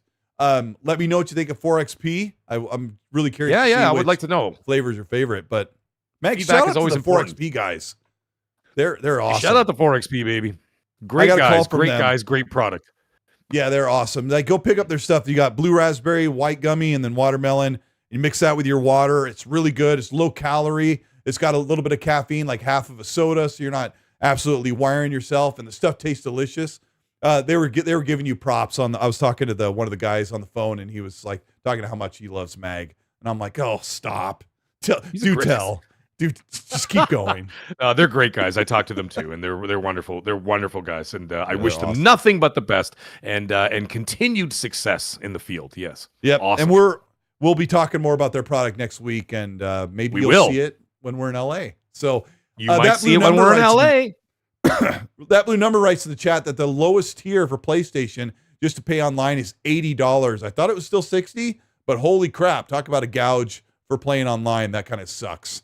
Broke Boy, thanks for the 5. Says problem with the Xbox using 2026 as a test case. Maggie says for games on PlayStation, it could be skewed. Xbox's heavy hitters might sell well, but also take away from Xbox. That is a good point. That's a good point. That's something that she's going to have to make a decision. Not us, unfortunately, and not Twitter. She's going to make those decisions. Well, she's going to make some of those decisions. She's going to have to present those to her bosses, and they have to sit down and come to a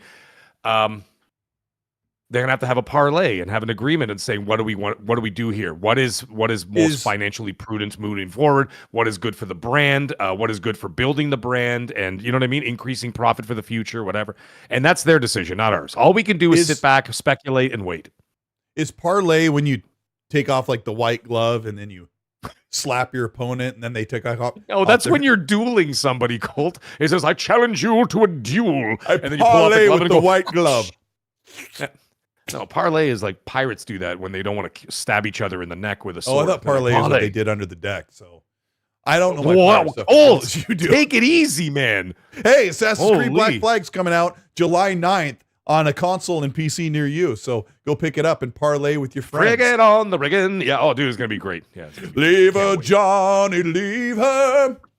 So, Yotani Kazada, thanks for the $2 super chat. Says, here's a sub. We've lowered the price to free, and he gave out 5 channel memberships to Garflog, J-Man Games, Be Nice, Chris R55, and Alvin 933. Thank you so much, Yodani. Can't wait to see you soon.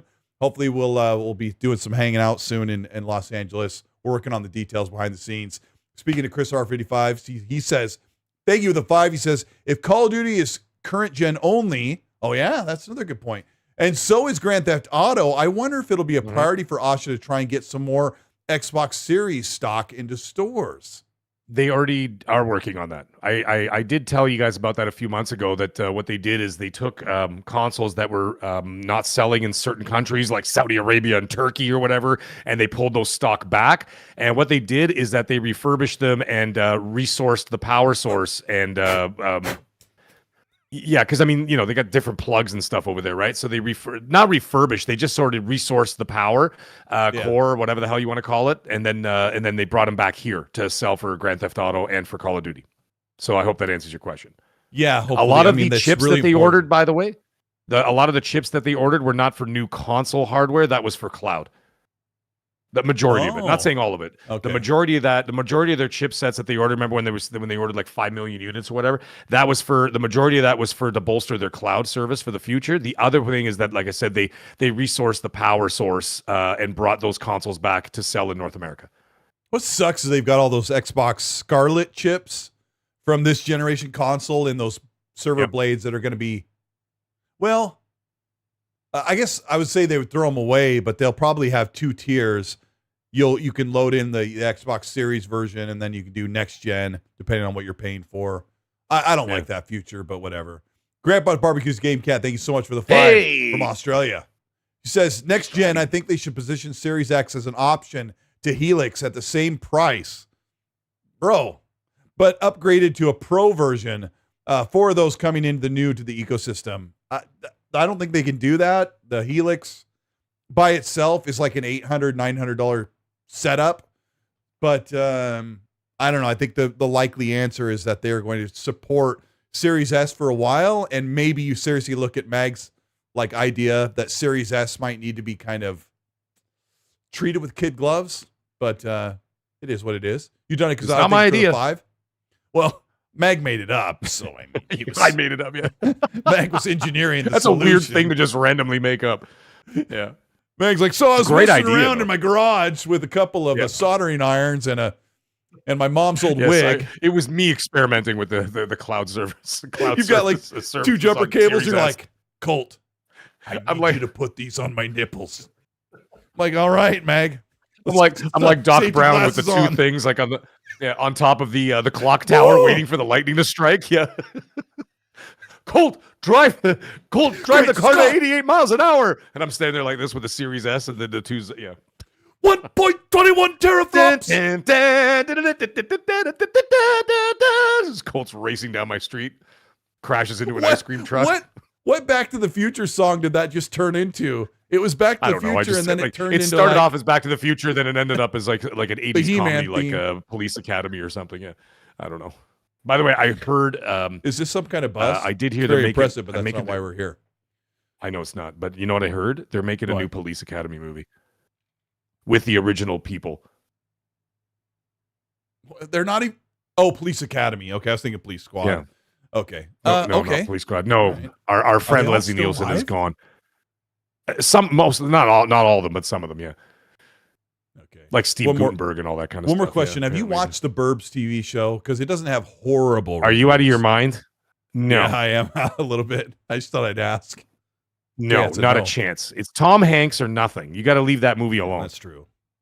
Gosh dang, I wish he was still like 30, 40 years old. Police Quest Brad Wood Fight was the greatest. Sorry, carry on. Shout out to Brad Ward Fight. He's probably got a screenshot at the end of the show of me going, when doing the DeLorean. That was a great impression of Doc Brown, by the way. The perfect mouth. Well, we used to pause it on the laser disc because his mouth would like, oh, yeah. Yo, Donnie, thanks for the 5. He says, don't be Sony and make it look like a router wrapped in a maxi pad. That is basically what the PS5 looks like. I have no doubt. I mean, I've had other descriptions. But anyways, we're not going to say it.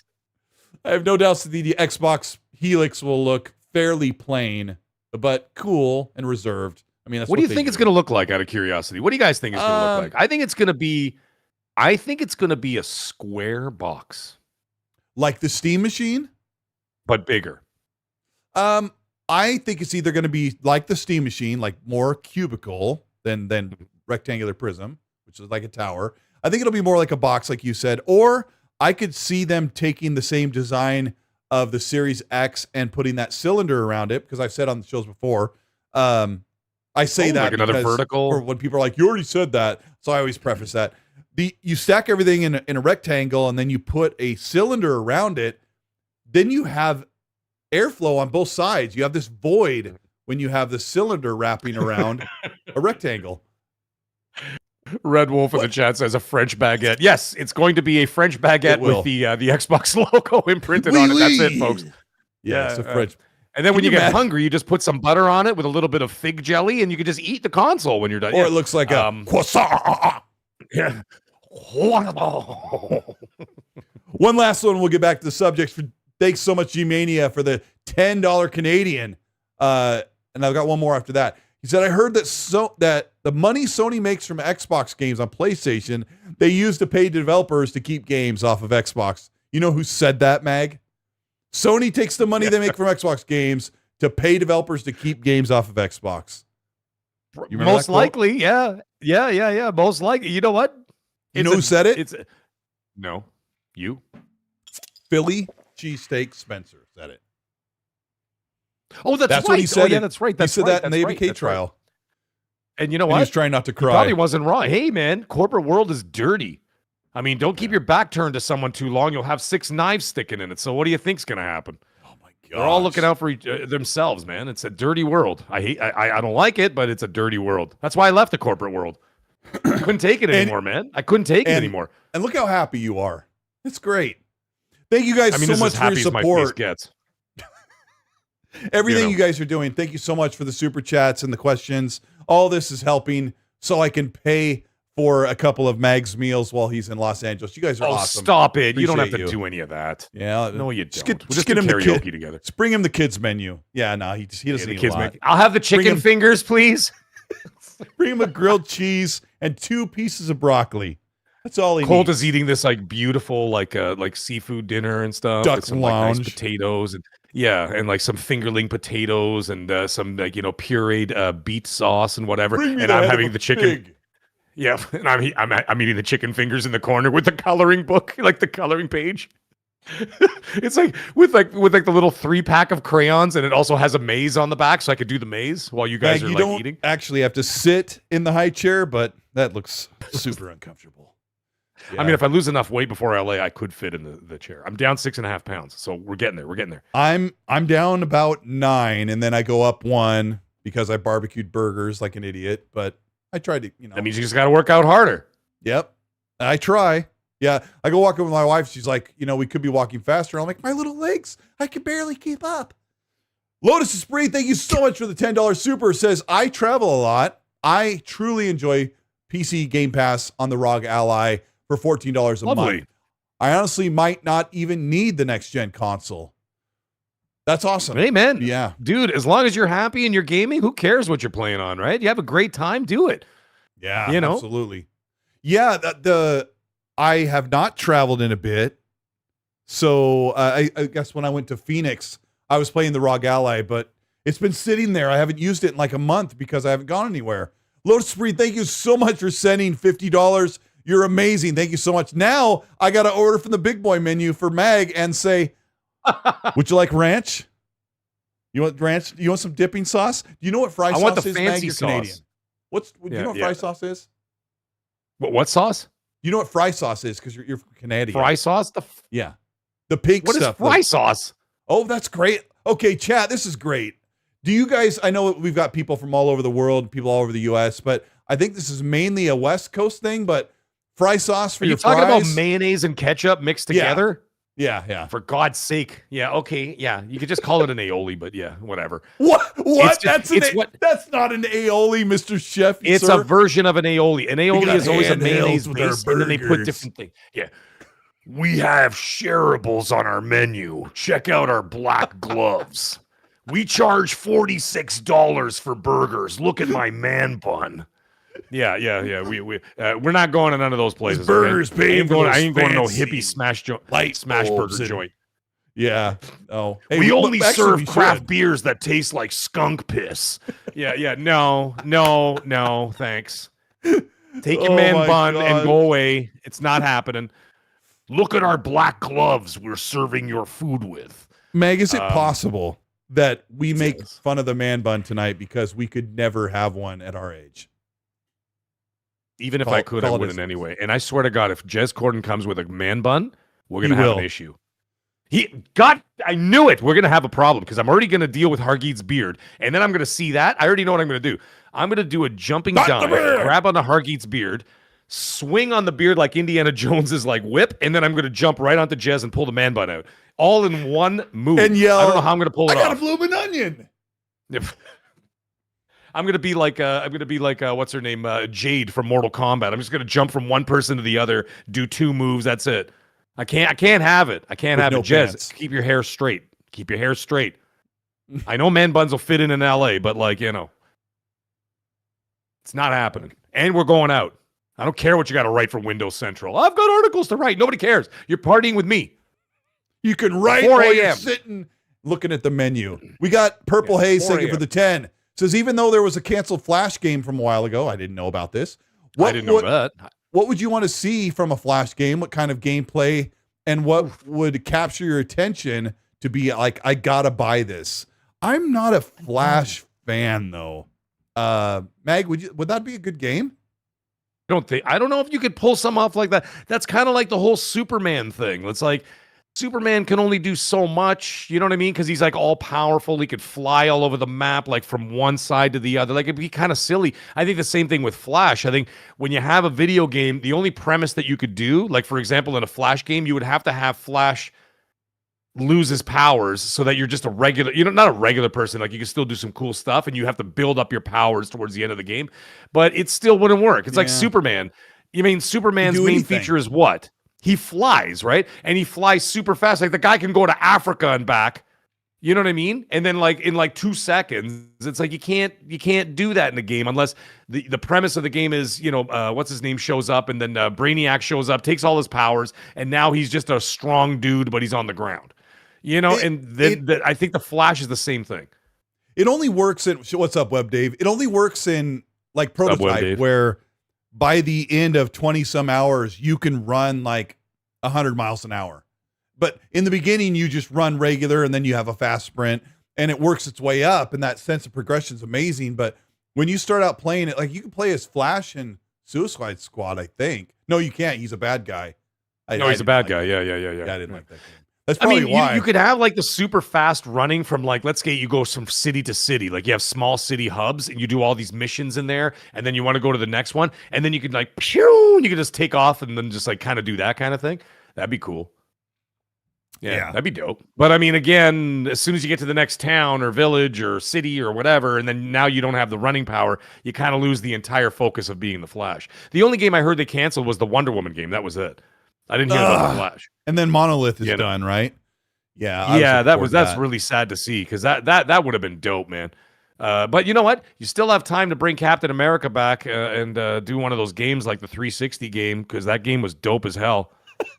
The game was so low rated.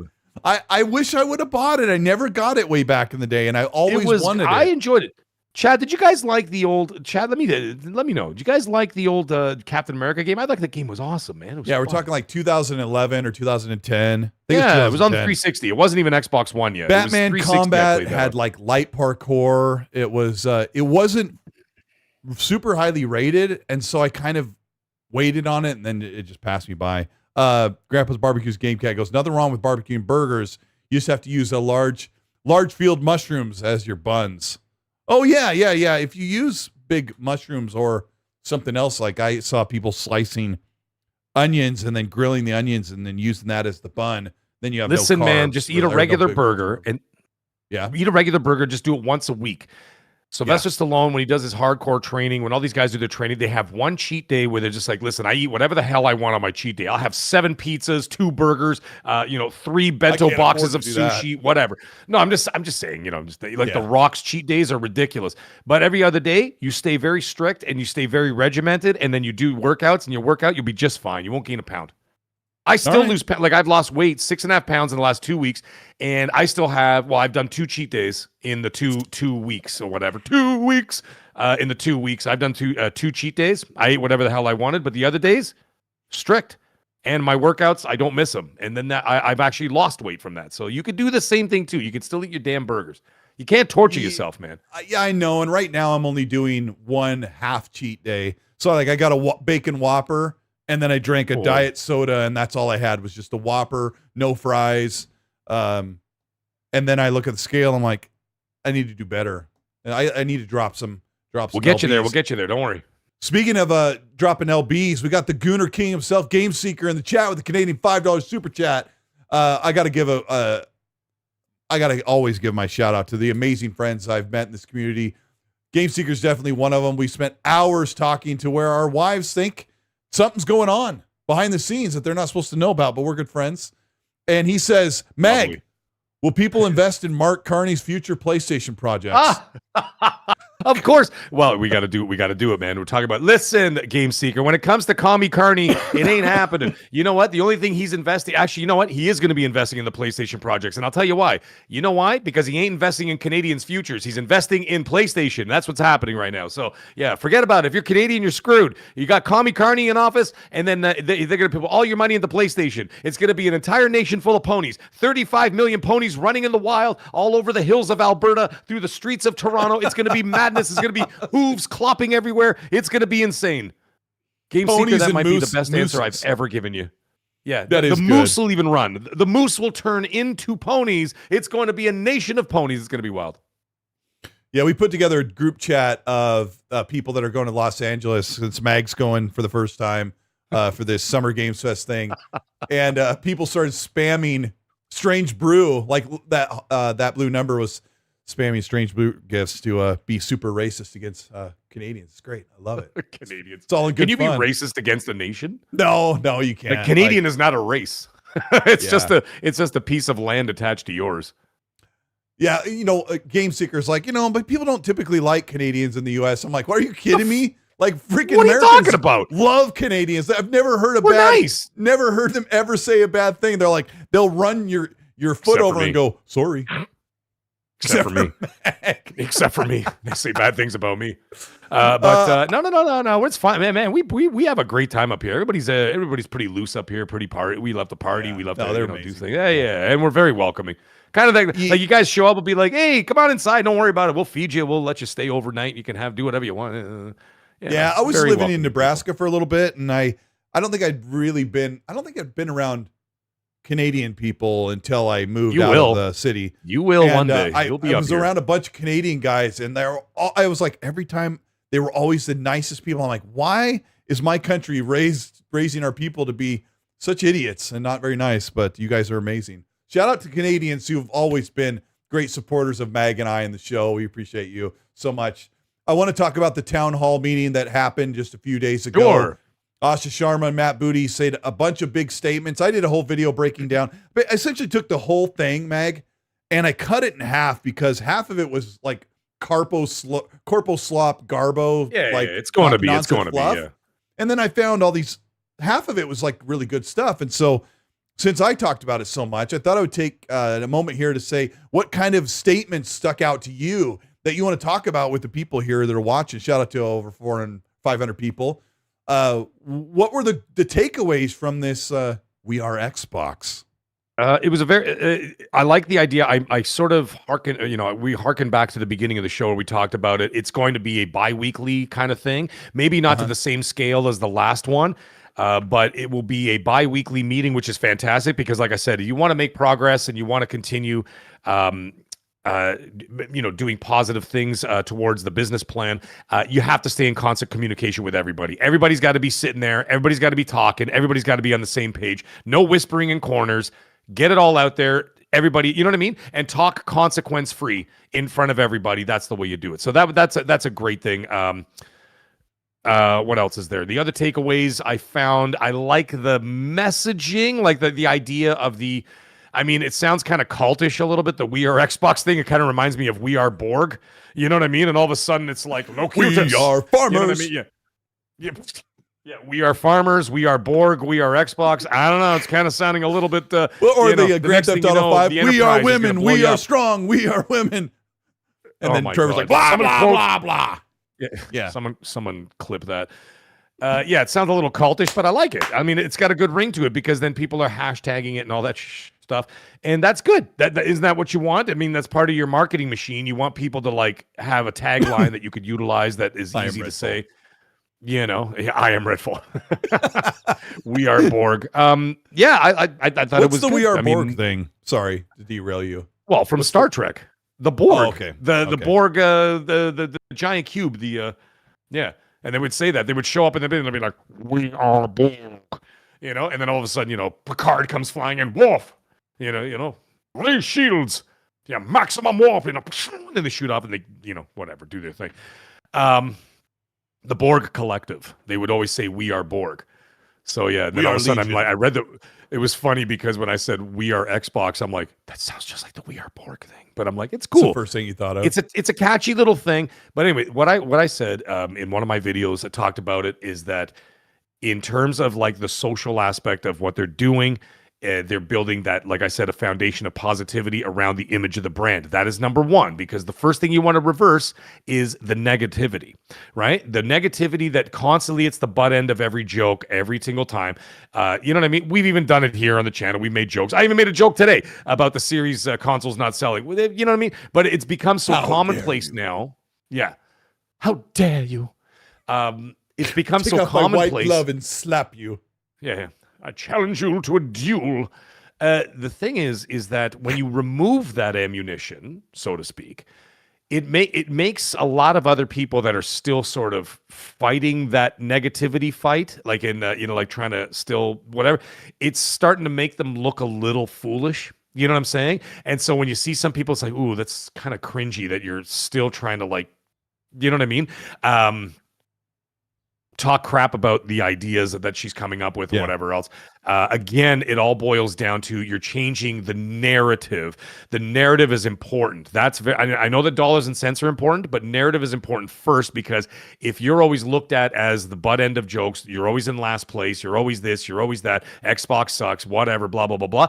That does reflect in sales, and it reflects in attachment rate, because then people keep saying those things. People are like, oh, I'm not buying that.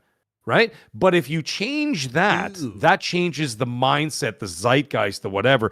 And that is incredibly important. All the other stuff that were discussed there's some things that we know that happened there that I will absolutely not say on the air, or will I talk about even in a video. I will not say anything that was told to me about what they actually said there about numbers and stuff like that. That is their business, not mine, and it's not my place to say it. But it was nice to hear some of those things. But they're being addressed. And that's the thing that's important, is that there's compartmentalization of the problems, and they're being dealt with one by one. And that is something that did happen in that meeting when they said, what is happening here? And we both said it. We both kind of called it, dude. Like a couple of months ago, we're like, she seems like the kind of person that ain't afraid about hurting your feelings and go, hi, why does your game suck? Why does nobody play it? Yeah. You know what I'm saying? And then look at you straight in the eyes. I mean, she wouldn't say that, but let's be honest. You're not going to say that. That's nasty. But I'm saying, hi, why is nobody playing your game? What is the we disconnect? wanted Matt Booty to. Before Asha came in, we were talking about Matt Booty needed to say the tough things, like, what are we doing here? Like, right. But the thing is, she did address those in the meeting, and addressing each different, all the different companies, the departments, whatever else, and get in there and talk about all these things. And I'm like, that's very cool, because then if you get into that, then you're talking into a situation where you're like, okay, you're addressing each I'm not saying she was talking about the games at the meeting. I'm just saying you're compartmentalizing all the different problems and dealing with them one at a time. Right? It's like putting out several fires. You're putting out one fire instead of like seeing 8 fires and going, ah! You're dealing with one. And then when that's out, you deal with the other, and then you deal with the other, and you deal with the other. And that is what she's doing. Now, these meetings are important, like I said, because it continues that communication, and it continues addressing every problem that comes to the table. And the thing is, by doing it every 2 weeks, you're not allowing time for things to fester. You're not allowing things to get out of hand. You are able to address it in a timely manner so that before it turns into a fire, you're stepping on those sparks and putting it out. This is key. And I think that that's a great thing. Yeah, because I know I'm being very vague, dude. I'm being very vague here because you and I are privy to a lot more information about what happened in those meetings. Like, we're not going to say everything, but I'm being very vague. But the thing is, from anybody else, like an onlooker or whatever, you have really not much to fear there. I think that these things are all on the up and up. Sorry, that's all I'm trying to say. Yeah, it really did seem like a lot of things were just sat on for a long time. Yes, we're supposed to be doing this. We said we were going to do these things. People have been asking for this, and I don't know. There is an air of people who haven't been held accountable to, like, hey, we need this. We need to take care of it now. It was just interesting to see the check mark for quick resume. And it was like 1 week. She was like she did her little round with Phil, and then quick resume is now a toggle. And I said this before, Sorry, I'm just covering for people. You already said that. I'll try and stop saying that. Sorry. I'm old. I repeat myself. But there were just things that should have been done. And she comes in and she's like, okay, what are we working on? Oh, we're working on this quick resume toggle. People have been asking for 6 years. Well, how long is that going to take? And then, you got this new CEO and you're like, 1 week? We'll have it by Friday. Like the accountability was ridiculous. And I replied to Tom Warren the other day and I said, what were they doing at Xbox before Asha came in? Because now it's like bang, bang, bang, bang, bang. All this stuff's getting done. Changing Game Pass, like the Game Pass price cut. The tiers are probably getting an overhaul for the better very, very soon. Exclusivity is being looked at. They put up stickers on the ding-dang 4-story interior of the building saying, we are Xbox. Bum, bum, bum, bum, bum, bum, bum. Like they did all this stuff. She's moving and getting things done. There's a complacency there that was driving Xbox fans mad. Shout out to 78 Incorporated for the super chat. Thank you so much for the 10. Says, a healthy Xbox is good for gamers and consumers. Good to see Xbox make a comeback. Gotta dodge the rakes now. Absolutely. They are making a comeback. And when people are like, what do they need to be saved from? I have a question. She saved Xbox. Yes. I'm glad you brought that up. I have a question for you. I want your opinion. Okay. Now I've seen some other people say, and these are Xbox fans. This is not like just, whatever. You can call some people usual suspects or whatever. These were like from Xbox fans. Is Xbox back? Is Xbox saved? Did this and that or whatever? And my question is, do you feel it if it was doing great the whole time, why did it need to be saved? Or why is it back? Or why is it back from the dead or this and that or whatever? What are your thoughts on that? Because I found that kind of weird phrasing. Well, so people say it's not dead, it's doing awesome. And then all of a sudden they're like, it's back. They're back from the dead. And I'm like, well, wait a minute. You said they were awesome. I kind of agree with both. All right. Yeah. They're one of the biggest publishers in the world. I'm just curious. Yeah, no, I'm glad you asked because I do kind of believe in both sides that they are one of the biggest publishers. They've been bigger than they've ever been. They're doing amazing numbers. Like Game Pass isn't growing and console sales aren't growing, but everything else doing pretty well. But they do need to be saved. And you said it really well earlier that the reputation's kind of in the toilet. They're being mocked by the general consensus of the gaming media. Not much anymore. Fans. Not much anymore. You have to if earn you take that away ammunition back. from a gun. Yeah, if you take away ammunition from a gun, you can't fire the gun. You're just firing blanks. You're just going click, click, click, click, click. And when you see there's some people out there that are just still saying some horrible, nasty things. And it's fine. You're allowed to say whatever the hell you want. Everybody's allowed to have their opinions. Fine.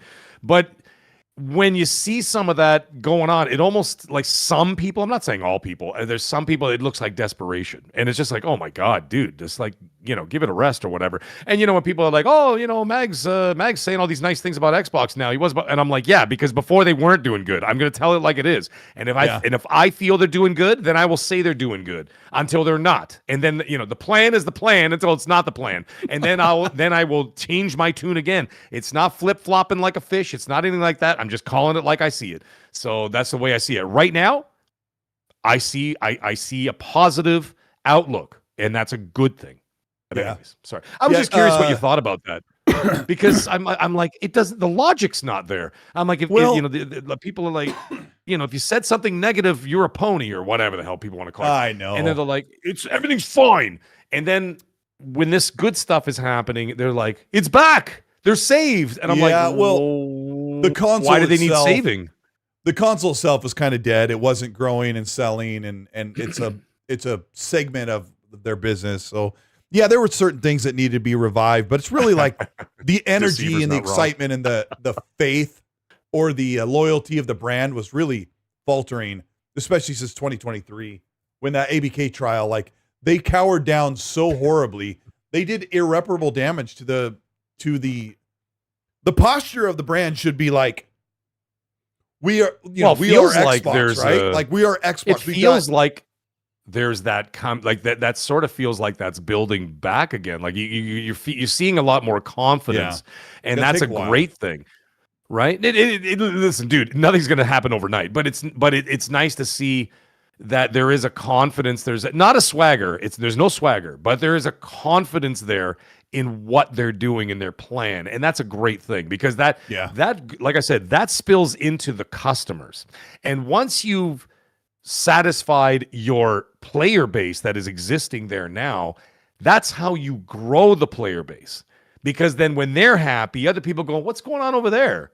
Look at those guys having a party on the other side of the fence. What's happening over there? And they they stick their head over the fence like the guy from what the hell's that show? Damn it, King of the Hill. Tim the Tool Man. Tool. Yeah, you know what I'm talking about. Yeah, okay. The guy like this, like looking over the fence. What's going on over there? Yeah, and so like you ignite that fan base, and you have a lot of great stuff going on over there. Other people are going to look in and say, "What's happening over there? Let me go see what's going on over there." And that's how you do it. But you have to ignite that fan base first. You can't go after the people who don't care. You got to go up to that fan base first and build from there, and then sort of build that party. And that's what's like slowly you see it happening. You see people kind of coming out of the woodwork saying, "Hey, this is cool. I feel like I'm seen," or whatever, right? And so that's, you know what I mean? That's neat. That's good. And like I said, that's how you start it. We didn't start the fire. You know what I mean? People don't get excited about the Xbox brand when they are plastering other people's platforms on their trailers, when they're bringing their games to other platforms and saying, you don't need an Xbox. And when you hike the price of Game Pass and the console into oblivion, it was awful. And she's fixing those things. I got a question in the chat. I thought it was, I'll address this because home improvement. Thank you guys. Neither one of us is gonna. Neither one of us could think of the damn name. A Pim 1396 goes, Colt, do you only buy games that are highly rated? And I'm like, no, why? And he said, because you didn't buy Captain America because it was low rated. Well, there's a couple of reasons. Back in 2010, I had a newborn on the way, our third kid, and we were building a house. I was definitely not about buying lower rated games just because I wanted to have every game. I definitely, my budget was completely different back in 2010 or 2011 when that game came out. I had to be really careful about what games I bought. Yeah, I got married. I got it tattooed on me. But I mean, I've loved plenty of low-rated games. So like, yeah, I had plenty of games, but like it wasn't like, not like, as we get older and you find yourself in a better position. Yeah, I wasn't in the same situation. You know what I did, folks, is rent them from Blockbuster because that was affordable at that time. And if you paid $20 a month, kind of like Game Pass, funny enough, you can get unlimited game rentals, but you're only allowed to rent one game at a time. Do you remember that? I went to Did you guys have that in the States? After that too. I went to GameFly and I was also buying games used at GameStop to save money. There was plenty of games like James Cameron Avatar in 360 was like rated at about the same Captain America, and I got that game and loved it. I just couldn't buy every game, but no reason to really explain that. I didn't buy a lot of games. I rented them from Blockbuster, like I said. And then when that $20 deal came out, I destroyed all the catalogs. Like it got to a point where I get the Blockbuster and there were no games left for me to play. I played all the 360 games and I played all the PS3 games. And I ripped through all of them, and I'm like, I'm done. Yep. And Alexander wept because there were no more lands to conquer. Gears E-Day has got a leaked release window of September, which is, wow, great. Put it right next to Wolverine. Can't wait to see how that goes over. Blade. And Phantom Blade, and whatever else. Like September is probably packed with other stuff, but that's the release that's leaked right now, according to some rumors. The other one is that we willed into existence is Star Wars Galactic Racers has a leaked release date of October 6th. October. Oh, I'm in. Mr. Sullivan. Colt with the puberty thing going on tonight. What's happening with the voice? I don't know. You can't do karaoke with your voice tired, like that. I got arrested. It's all good. It's all good. It's been a long show, but yeah, guys, there's a lot of stuff we'll cover as well. Check out my video tomorrow morning at 7 o'clock Pacific time, 10 o'clock Eastern time. I'm going to cover some really cool stuff that means more great things for us in the near future. That video will be out tomorrow. And shout out to Game Seeker for helping me run through a very complicated graphic I put together for that. And my daughter, who helped me put together a complicated motion graphic.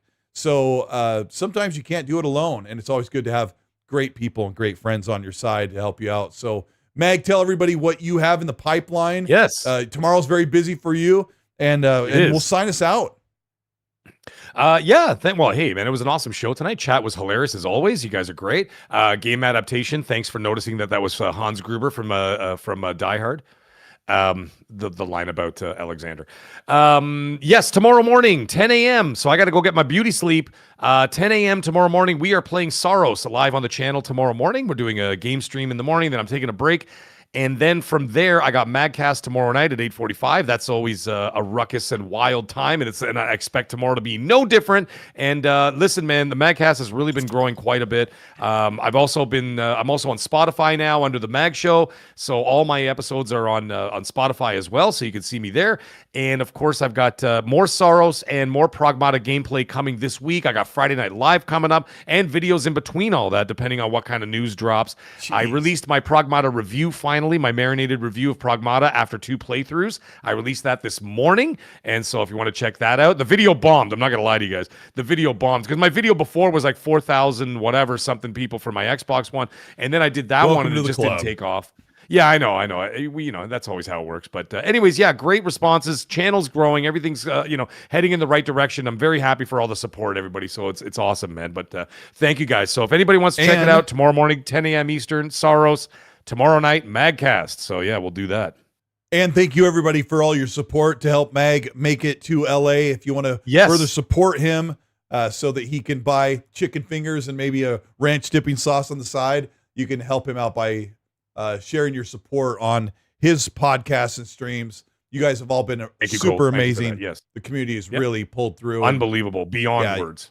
It's awesome. So awesome. Red Wolf Renegade, who in the chat, he you're talking about like how you did a review, like he did a preview, a very cool privilege of a preview for the Expanse Osiris Reborn game. It's your Mass Effect successor, basically. He did a whole breakdown video. Go to his channel and check it out if you want to see what the game looks like and everything that, well, from an RPG and sci-fi space gaming fan who can tell you exactly how it is. Go check out his content. He says, I'm not a racing fan, but I am so excited for Star Wars Galactic Racers, and I am as well. Oh my God, I can't wait. Actually, community member Josh Duckwall has bought me the game. Well, he's buying me the game. He says as soon as it comes out, he goes, don't buy it. He goes, it's on me. He goes, we're playing Star Wars Racer, man. And I'm like, dude, I can't wait. It just got that episode 1 pod racer vibe. You remember that game? That game was so dope.